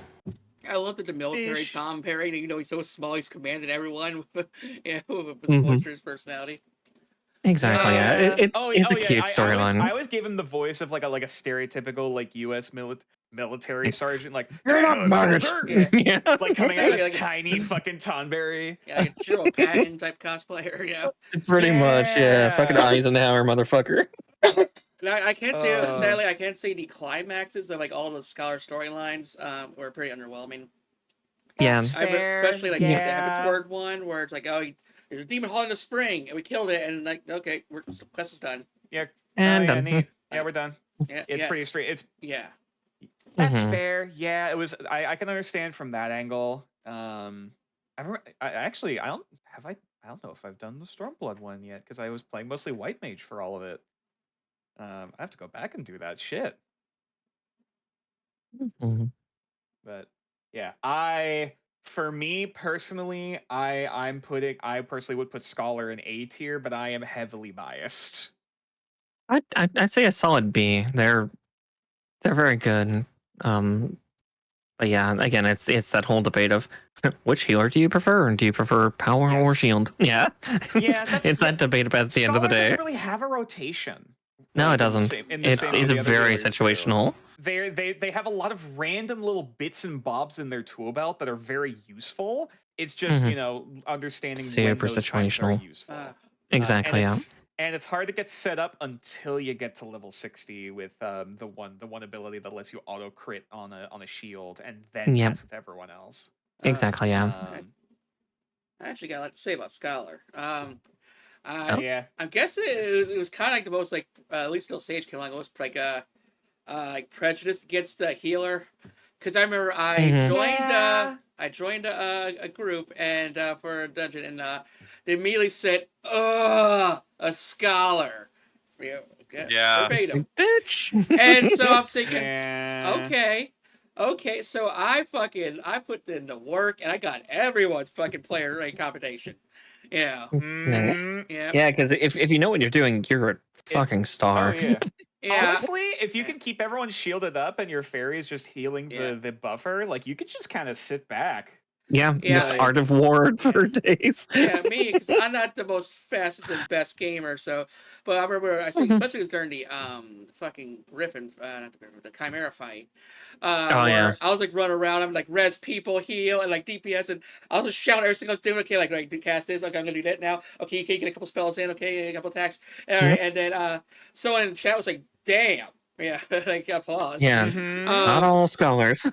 So I put in work, and I get because like a lot of people are like, really the shitty Final Fantasy free class, but it's so good. It was my main healer until I got Sage. And I know one person who fucking really weaponized that fairy.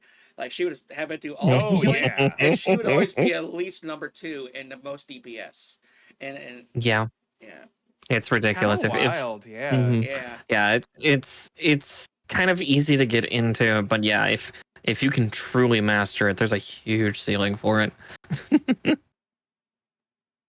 It's good shit. Say a B, A, somewhere around.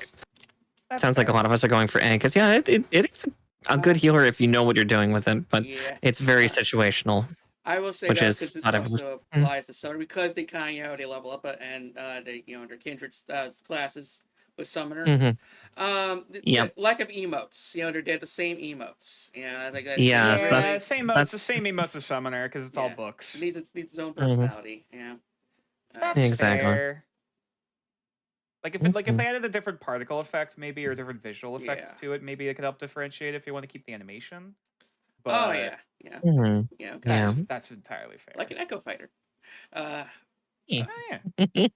Now for Summoner. Legos. Eat your Legos.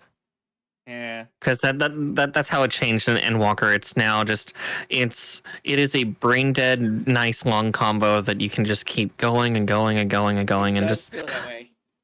Just don't Ifrit dash and Savage rating. Just don't.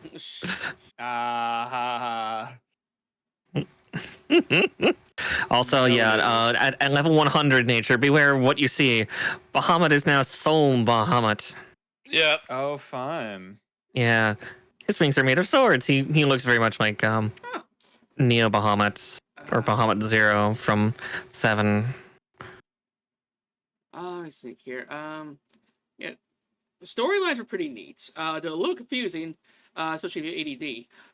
But Yeah. they were kind of like on that like over dramatic level of the monk there. And the worker you showed his sister was also kind of neat. She does strikes me as kind of like a college valley girl type of girl, chick. Also the mimic storyline, fucking like it's a mimic. I love it. Oh, exactly. Yeah. As part of me is like, again, this is me doing a spicy tea take, but their hats are stupid. I was about to say I like the unicorn horn. Yeah, the glams are pretty different. Yeah, I mean, okay, excluding the helmet, which is very much it's very much keeping in line with the lore of like, oh, they have a focal point on their head for focusing their with the ether. gods. Yeah, but in practice, it looks like a fucking unicorn horn. Yeah, and then the efforts themselves very exotic. If the summoner glamours is like very like high fantasy wizard. Otherwise, like I think even the standard one, the ARR, you have little dragon wings on your back. Yep. You know, like it's I personally enjoy it. Yeah, like very high fantasy, unlike like say like a typical like robed wizard, you know. Yeah. Let's see. But yeah, JC, you said you loved the summoner. I did. It was my only gripe is I wish like in further expansions you're able to summon some of the other primals. Like it would have been like cooler for me if you're able to summon like Alexander or something. Yeah. It is at least cool that like at level 100 we have a new type of Bahamut. We have Soul Bahamut, which again you'll encounter towards I think the end of Shadowbringers, beginning of Endwalker. An enemy summons Lunar Bahamut, this evil version, and that's where the summoner has kind of gone, oh, that's a fun technique. Here, I'm going to make my own, but better. But again, it's not super tied to the story. It's kind of like that. Who are you? I'm you, but better. Exactly. I'm you, but better. Exactly. And then also, like, you can summon Phoenix, which is at least cool. It's like, something for Louis Soir. Yeah, I'm with you 150%. I wish we could have gotten some of the other summons. Like, why can't we summon Shiva, or why can't we, summon at least some of the other elements? Because they're just cool. Changing the model, like even if it doesn't change the ability. I know exactly. A lot of people bought it now. Yeah, there's a lot of yes. Doom Train. Oh yeah, I would love I was also a cheapo is your best friend, or at least it used to be. These days, there's different tools, but but yeah. Also, the things those carbuncles have done. Yeah, those carbuncles have seen. Man, I kind of give the entertaining idea of Yoshiki originally wanted roaming primals. Oh man. Oh no. Please don't remind me of Odin, please. No. Could it just be big monsters, or do we actually be like kaiju sized? Cries whenever I've tried to take on Odin. I enjoyed the Odin fight, but that's it's a great fight, but it hurts so much. And it's on a time frame. Yeah. You got this little window. Good luck. Yeah. Oh my god. Yeah. Just like literally piles of dead bodies. Oh man. Oh yeah, hundreds of dead people. Because you get level sync down to level 50, and you're like, oh, your max level. My abilities. Yeah, you get fucking stripped. All right. It's one of those. How good are you really now? Yeah. How good, little man. Where do we rank the summon number? I'm biased, but I say S. But that, like I said, I'm put it in A tier. Yeah, A tier I think is nice and fitting. Yeah, because it's solid, it's great, and like, yeah, especially when the Endwalker changes made it very new player friendly. Yeah, like it's a little simple at times, but that means that then you can do mechanics more. like for things, so it's nice. Yeah, And you it's still like have a huge variance. yeah, like when someone's on cooldown, you got these other abilities too, like like sapping life and or healing. Oh yeah, that's actually yeah, everyone says res mage, but like that's when I remember one time we're at the final boss of a dungeon and the healer's dead. Like, oh, we're pretty much fucked. They're like, oh, like I'm a summoner, I can res. And so I actually res the. I was like, oh, I'm me. So yeah, that was a giddy moment. Oh, exactly. Yeah. Elf Yeah. says today. Yes.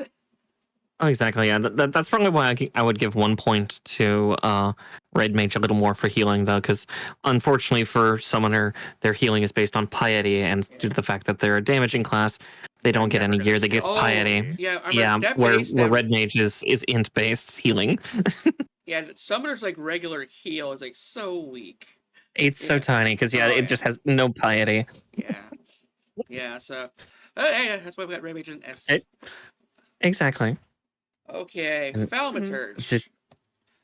Hilarious storyline. Yeah, I love it. Yeah, the fucking little gaggle of nerds. Yes, the gang of totally evil.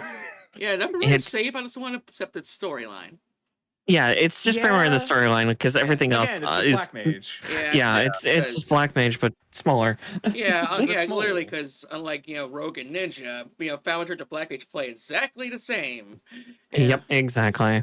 Yeah, it's just purely that storyline of basically it's a bunch of D&D kids that are trying to LARP and actually succeeding at it. Like, they're such fucking nerds. They're such dorks. The Codex of Evil clearly dictates doing this not evil thing. What the fuck is this shit? All right, fine, we'll do it. And put now the you voids got into a the sucker jar. bitch trying to eat them. It's like, oh Yeah. Oh, they're so great. Like A just for the story. Yeah. I'd say solid B. Go. Solid B. Yeah. Let's go for B. That'll make up for its lack of I'm just reminded of the whole thing.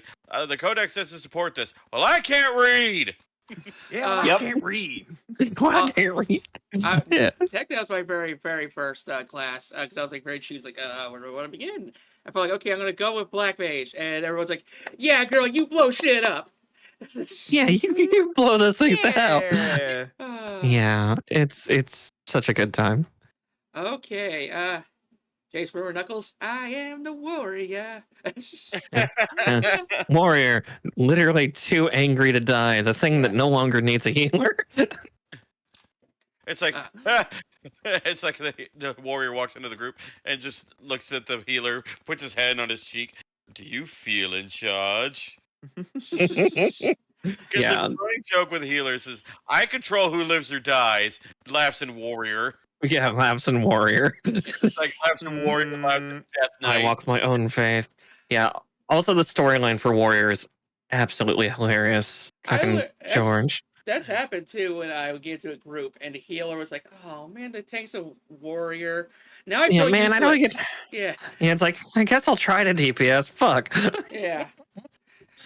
Yeah. But yeah, George. And now it's like George. Like, he's pretty much got rabies, and we had to put him down. Yeah. Oh yeah, and then later on he gets kind of a romance arc with an even scarier little tiny Alra girl who also is a warrior and like fucking like team rockets him a couple times out of love. Man, Alra women are wonderful. Yeah. Oh yeah, they're great. Like that's why my bunny's married to one. Yeah, like the two races I'll always ever be are surprisingly the two most like almost distinct ones, which is the female elves and the female Rose. Yeah. Based. We appreciate our tall ladies. Yeah. Yeah, but maybe those scalies are probably my third favorite, I guess. Bun Girls got something too, but Makote's too overrated. Yeah. Yeah. There's so many cat girls. There's so many cat girls. And then we got the fur cat girls. Oh yeah, rock gals. I remember at minimum height are 6 foot, so they're also in the tall queen category. Yeah, I remember how rare it was to see a male Makote in the wild after the bunnies came out. Oh yeah, all the cat boys turned into bun boys, and they found new places. So yeah, pretty good story. I would say I think like not epic, like say like the Dark Knight or nothing, but like very above Oh yeah, average.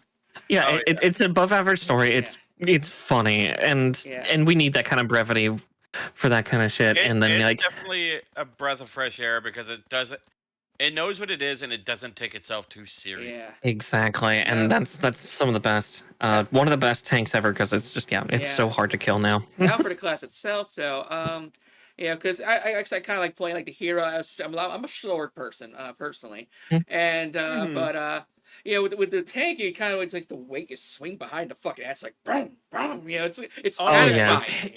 It's very heavy, very satisfying. Yeah. Half and the now mitigations just pound your chest and roaring and stuff. You really get into it. Yeah. You are literally too angry to die. Yeah. Yep, and also now there's 2 or 3 of them now. But one of the alternate weapons for a warrior, it still counts as like a warrior's axe, but they're hammers. They are massive hammers.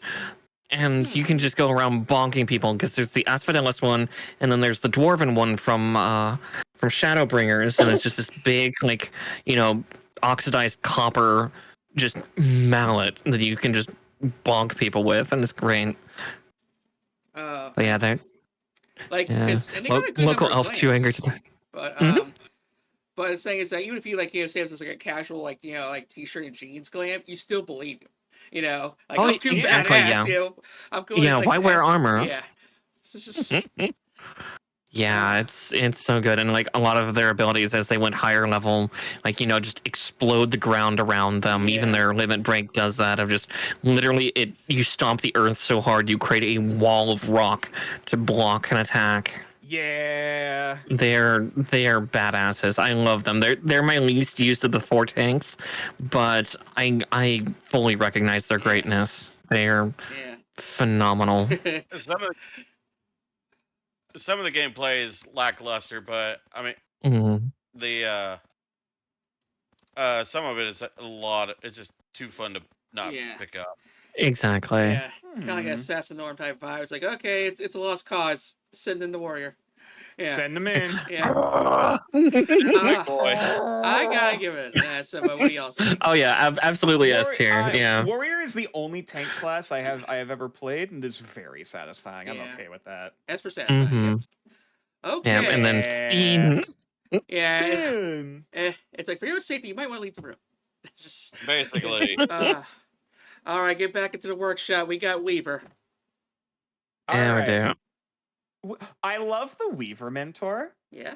Actually, he it's this big. It's again a big Rogan guy, but like he's a tailor. Yeah. And he's very concerned and he's always critiquing your fashion sense. Oh yeah, Blue Rose. He's the if you remember, he's the same guy who does the fashion exactly. He puts on a mask. It's like, oh no, I'm not who you think I am, sir. Please. Sir, I literally trained under you for however many years, buddy. Buddy, pal. Like you can't bullshit a bullshitter. Yeah. We know. You would say to go to stereotypes and swap him with a minor girl, but oh yeah. But, no, they went for and like it. Yeah, it's a great little story because he also is trying to impress. Oh, what is her name? Yellow Moon, the Rogadan the other Rogadan, aristocrat lady. lady. Yeah. Yeah. It's super cute, and it's like, it's great.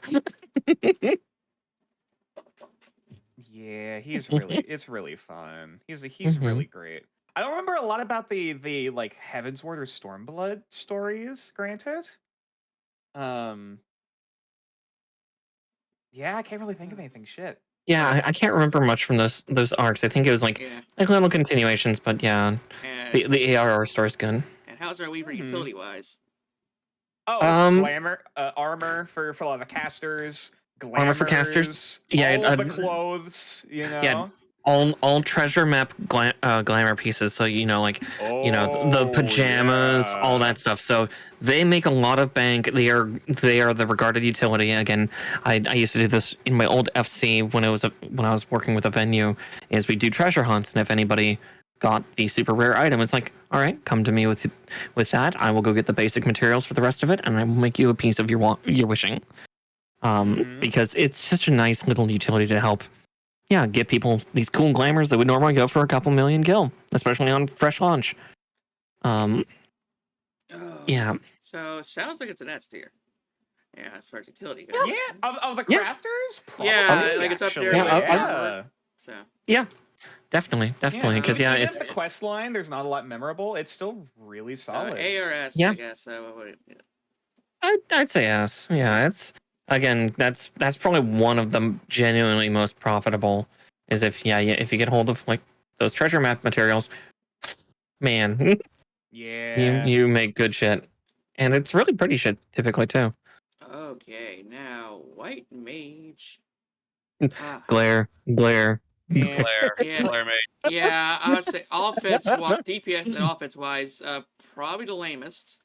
Lamest, but also the most effective, disturbingly. Yes, Yeah. weirdly, the biggest burst healing. Yeah. Yeah, The absolutely. most straightforward healer too, because with yeah. with your free, there's some kind of gimmick and a rotation you gotta do and stuff like that. Where healer so simple. Yeah. Yeah. Yeah. White mage is literally, what are you going to do? I am going to seal your wounds. You are going to fucking live. Yeah. Like literally, this is you called die when I regen. say you die. Yeah. Yeah. So best healer possibly just kind of like probably on the DPS. Yeah. And on DPS, great on crowd control because glare, so long as you just continually keep casting, holy or glare, you were constantly stunning the group. So you Also- don't have to heal because they're not moving. Also, I really love all the white mage glams. Yeah. Especially if you want to like roleplay kind of like a zealotous like Warhammer priest. Oh, yeah. Yeah. Oh, yeah. Yeah. White mage is kind of like a cleric and a druid kind of stitched together in the one. Yep, Yeah. exactly. And then like the storyline of the white mage of why like I think really the only other people that are white mages canonically in things outside of the Warrior of Light are Conacina and her siblings. Yeah. Like the other immortal horned children. I forget the name of their race, but yeah, they're like little they look like teenagers. Yeah. Because the moment that their horns start to grow, they stop aging. Right. They straight up stop. That's why Conacina looks so much older than the rest of them because her horns started to grow when she was about 20. Where the mentor for the white mage, I think he was like 11. Oh right. Yeah, but he's actually like 50 or 60 years old. Yeah. Like he's old, a lot older because Conacina is only 23, canonically. But yeah, and then their storyline is surprisingly badass. Of like much like the black mages, there cannot be too many of them, otherwise they will literally strip the land dry of ether. Yeah, because everyone's like, oh, they're the healers. They're they don't damage anything. It's like no, that. all their energy comes from the earth, and they siphon it in huge swaths. Yeah, that's why you need to be careful how and when, because that's the whole plot line is from a white mage, a very gifted conjurer. Whose entire thing is like, I don't want to learn how to use how to work with plants and the environment and stuff. I just want to learn how to heal because my mom is sick. Yep. And that's like, and because of that, she's very emotional because she's a teenager. And so she's very recklessly burning through both the ether around her and her own ether. Yep. Like basically almost like working herself to death. Yeah. Yep. Yeah, it's a very compelling storyline. It's serious. It's driving. Yeah, overall, White Mage is really good. Yeah. So, I'd say it's gotta be a pie. Yeah. Oh yeah, A or S. Yeah. I'm biased because Scholar isn't higher. But I would put it in A tier. But I also did play it for an entire expansion, so I can tolerate it. It was between A and S. S. Honestly, I didn't really like it. Like the only time I played White Mage was just during their ARR storyline and for PvP. Sure, yeah. White mages and PvP are horrifying. Yeah, everything it's reliving the Mahawk War again. Everything is terrifying in PvP. Yeah. But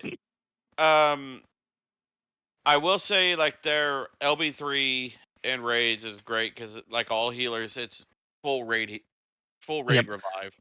Yeah, full raid revive with no res sickness. Yeah, that's for all healers. It's a good system. Yeah, so So probably A. Seems like an A. I'd say an A. It's a solid A. Yeah, it is a solid A. You can never say no to a white mage behind you. Yeah. Oh yeah, but there's only one sad time, and I remember this happening so many times back when Bolide was the old way of, oh, my health's getting low. I'm going to Super Bolide.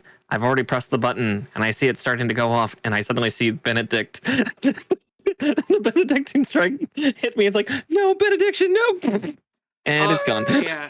Also, I would often, because I think ADD would like strike me and stuff, so I would probably be like not paying attention to the tank enough, and like, oh, he's got a mob, so he's gonna go down. So like, Benedict button hit.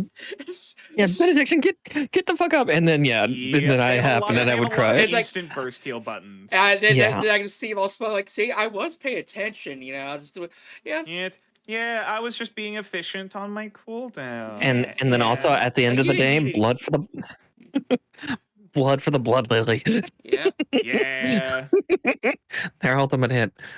Oh, yeah, so they level up, they get like a lot more neater heals. Like they have like so many like backup healings, like for some cure at you, for some blood lily at you, for a benediction at you, for like a full regen for the party. You want some fries with that? Yeah. Now on to our two newest additions, which I was totally wrong on what they were going to be. What we were guessing. I thought one of them. I thought the DPS was going to be, or one of the DPS was going to be Beastmaster.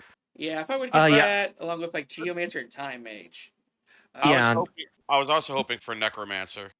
Yeah, I was expecting Corsair, and we got Viper. Picto was out of Picto was out of the fucking blue. We might still eventually get Beastmaster, but it's gonna be run like Blue Mage. It's supposed to be limited. I'm pretty sure that's been all but confirmed. It's been because Yoshi P says he hates pet classes. I mean, that's fair. He loves the edgy classes, so I could see Necromancer showing up. Because he's like the obscure ones. Like, he loves edgy ones. That's a tricky one. That's a tricky one. Necromancer is one of the classes that is in very popular demand in any game. I remember when ESO released Necromancer, everybody blew the fuck up. But let's see here. Yeah. But Pictomancer, he seems like Final Fantasy 6 a lot. Yeah, Final Fantasy 6. This is currently the hardest hitting caster. This thing hits like a train. Well, it is horrifying. Well, yeah, you've got a hammer. It's really trippy with how hard it hits. Oh yeah, and basically like Google machine gun and stuff like that. And you got pom balls and it's just so clever. He's like, he's kind of just want to paint all day. Like, kind of like how Bard's got you to play your music. I want to see a little doodle mini game. For fuck's sake. I thought it was basically going to be something like how the original game Okami was. Oh yeah, like writing symbols. Yeah, that's how I pictured it.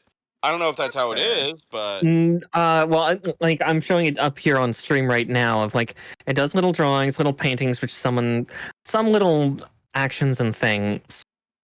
And we get extra attacks. Like I'm doing Mallet right now.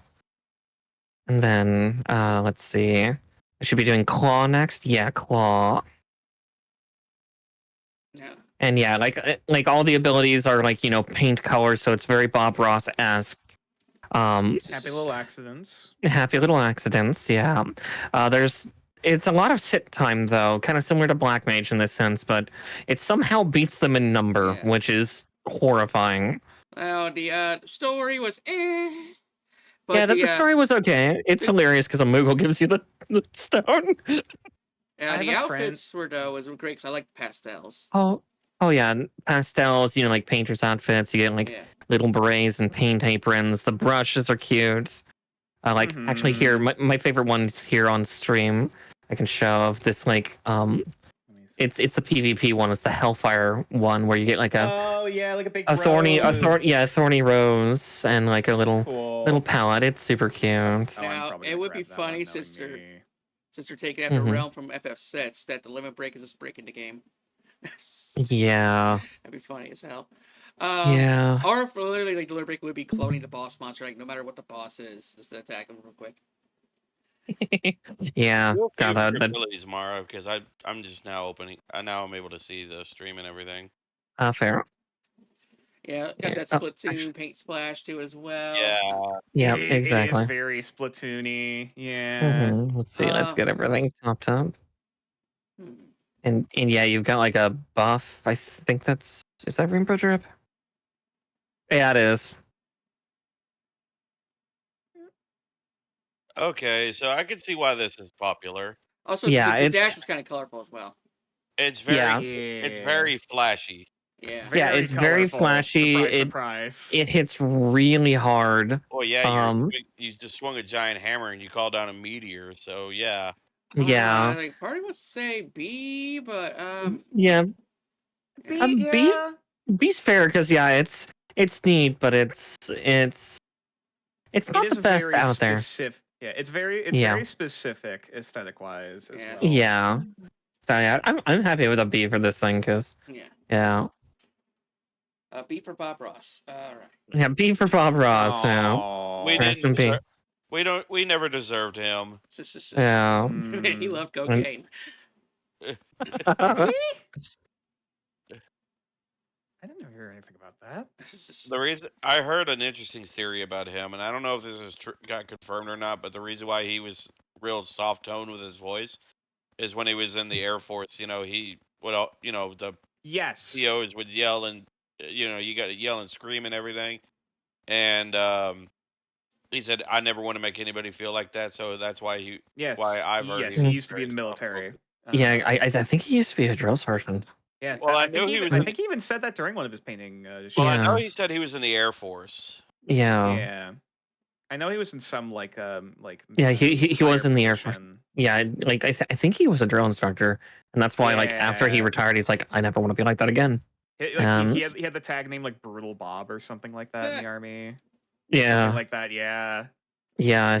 And that's why he was like, I never want to be that person ever again.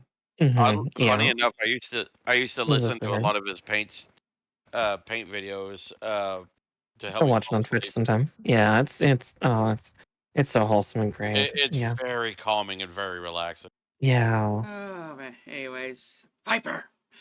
Viper, the monster hunter. Yeah, like even the outfit looks like a monster hunter fiddle game. dee. Yeah, okay, that's like a pirate crewman outfit when you start off. Oh, very basic. Exactly, and same with the stance that I'm doing right here. The women's secondary stance is just super, just like I'm gonna fuck shit up. And yeah, this is a pretty one to do. Pretty button. I'm just reminded of that little duck singing. I'm about to whip somebody's ass. And then obviously it's also swaps to this. It's it's Zidane's weapons, so it also turns into the double-ended blade staff. Yeah. Did they also get a gun? No, no gun. No, they fling the staff. Yeah, like a shotgun. Yeah, they fling the staff and throw it. Yeah. For some reason, I thought they were going to be like a pistol and cutlass combo. No, that would have been the Corsair. Yeah, that would have been Corsair. Yeah, because that's very much what Blowfist does. Yeah. So I'm not sure why they went with this, but I guess the Monster Hunter is great, and like this class was took me a little while to figure out because it's like 15 different moves that all really blend in over each other. Yeah. Exactly. Yeah, like it's just a flurry of blades. As you can see, I'm just and I've woken up the super ability though. From what I've seen, it's basically Ninja Plus. Yeah, because it's also a scouting class. Yeah. And as for why they chose it, I think it was more in line with the nation that we are going to in TavernTilly, the South American specialized like monster hunters and needing to have a weapon that could strike fast and hard. Storyline was okay. Yeah, nothing bad. Yeah, nothing exactly. It was like kind of a bit of a cliched betrayal and classic villain. Like, don't get me wrong, the villain was cool, but yeah, it wasn't anything to really write home for. Yeah. Let's see here. Yeah, it was kind of I feel like a nice like like it was especially in the last like expansions like the Endwalker and stuff like that before that Shadowbringers, the new jobs were like Mm-hmm. getting like flashy and like technical. This one really felt like let's bring it back to basics, Yeah, yeah. By level 100 though, like there are so many blade movements happening on screen that it can be a little overload. Blender mode, yep. Yeah, you are literally a blender. All right, so where we put it, B with pick though, or do you think you should go higher or what? B or A, because yeah, it's Yeah. a lot of it's very beginner friendly, and it does some good damage, and you don't need to worry about positionals nearly as much either. Mm. Yeah, so B or A. Yeah, I'm okay with that.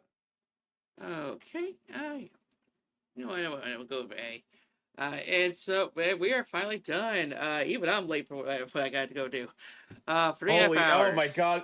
Yeah. Oh my god. Holy shit. Yeah. Yeah, There- but so we got a couple of minutes before 10:30. But let's see. Look at so the best of the best. Yeah, we have Armorer, Fisher, and Weaver for side activities. Like Fisher's its own fucking game. Oh yeah. Yeah. Fishing Yeah. is Fish. fish. Beach. Oh man, Blue Mage, because it Or more fish. Yeah, Blue alternate Mage. play style. You could see our preferences really on the display we here. got They're our on energy display, boys yeah. there with the and then Machinus is just freaking let's just go cyberpunk in our Done, fantasy yeah. game. Mhm. I just gone. Prepare to meet God.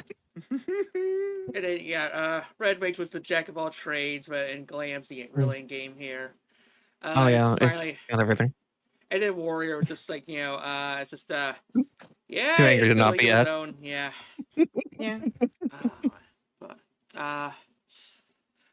Oh my god, I just realized we never put any of the healers in S tier. Nope. well, They did I not. wanted to, but you're a biased scholar, so yeah. You You did know what? that. Valid point. Yeah. Yeah. So Mhm. yeah, that would be a different podcast at scale. If we see like we took like all the different the tanks and the healers, the DPS, and to see who's the best, like a ranking Yeah. video. Yeah. Mhm. But this is definitely a good send off for the podcast. I appreciate you guys coming. Mhm. Uh, Of course. like as far as FF14 goes, I'd love to get back to it someday because I want to do all Oh, the yeah. content and collect everything, like all the mounts and minions and stuff. But Oh, like I yeah. said, it was causing me to neglect all the other games. So yeah. That's fair. It's a Yeah. huge time sink. Like even just Yeah. going through the main scenario quest Yeah. is a massive time Yeah. sink. Yeah, it's like, That's what- in a couple of months I could probably do all, X Games content, but FF14 it's like, you're paying for me monthly. You should just play me.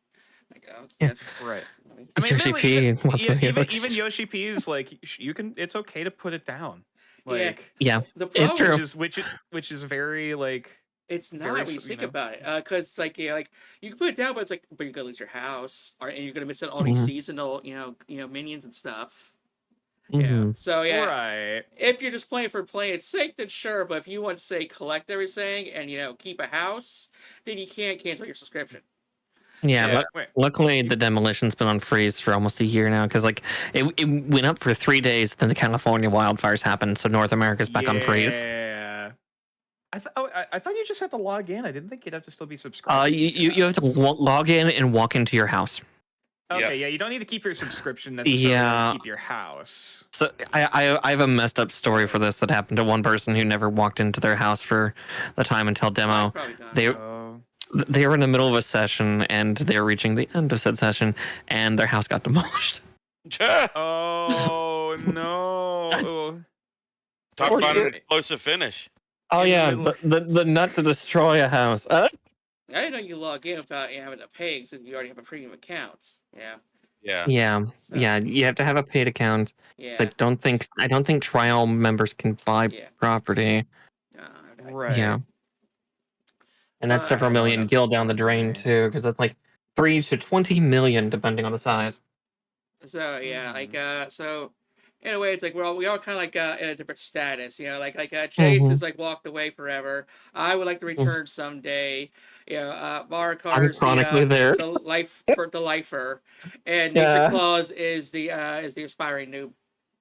So Yeah. I'm actually getting close to where you are, Tilly, at least story wise. yeah. So, Yeah. so probably it's like, oh, he's gonna pass me, but as I said, I am. I would like to play. Don't these other worry, games, Warframe sucked me in for a bit. You Yeah. have some time. Yeah, he's got something distracting him. Yeah.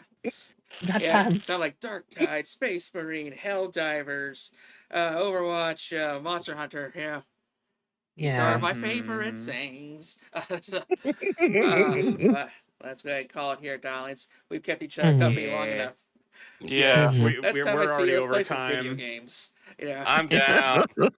Hell yeah. Tomorrow's gonna be my final podcast because I had Matt. He's been wanting to get on the pod for a while now, but he's gonna schedule it. So we're gonna talk about media based off video games. Right on. Oh, Nice. fun. Yeah, That'll be fun for you. Fun. yeah. Mhm. Anyways, have a good night, y'all. Thank you again for coming to the WTF. Mhm. Y'all take care.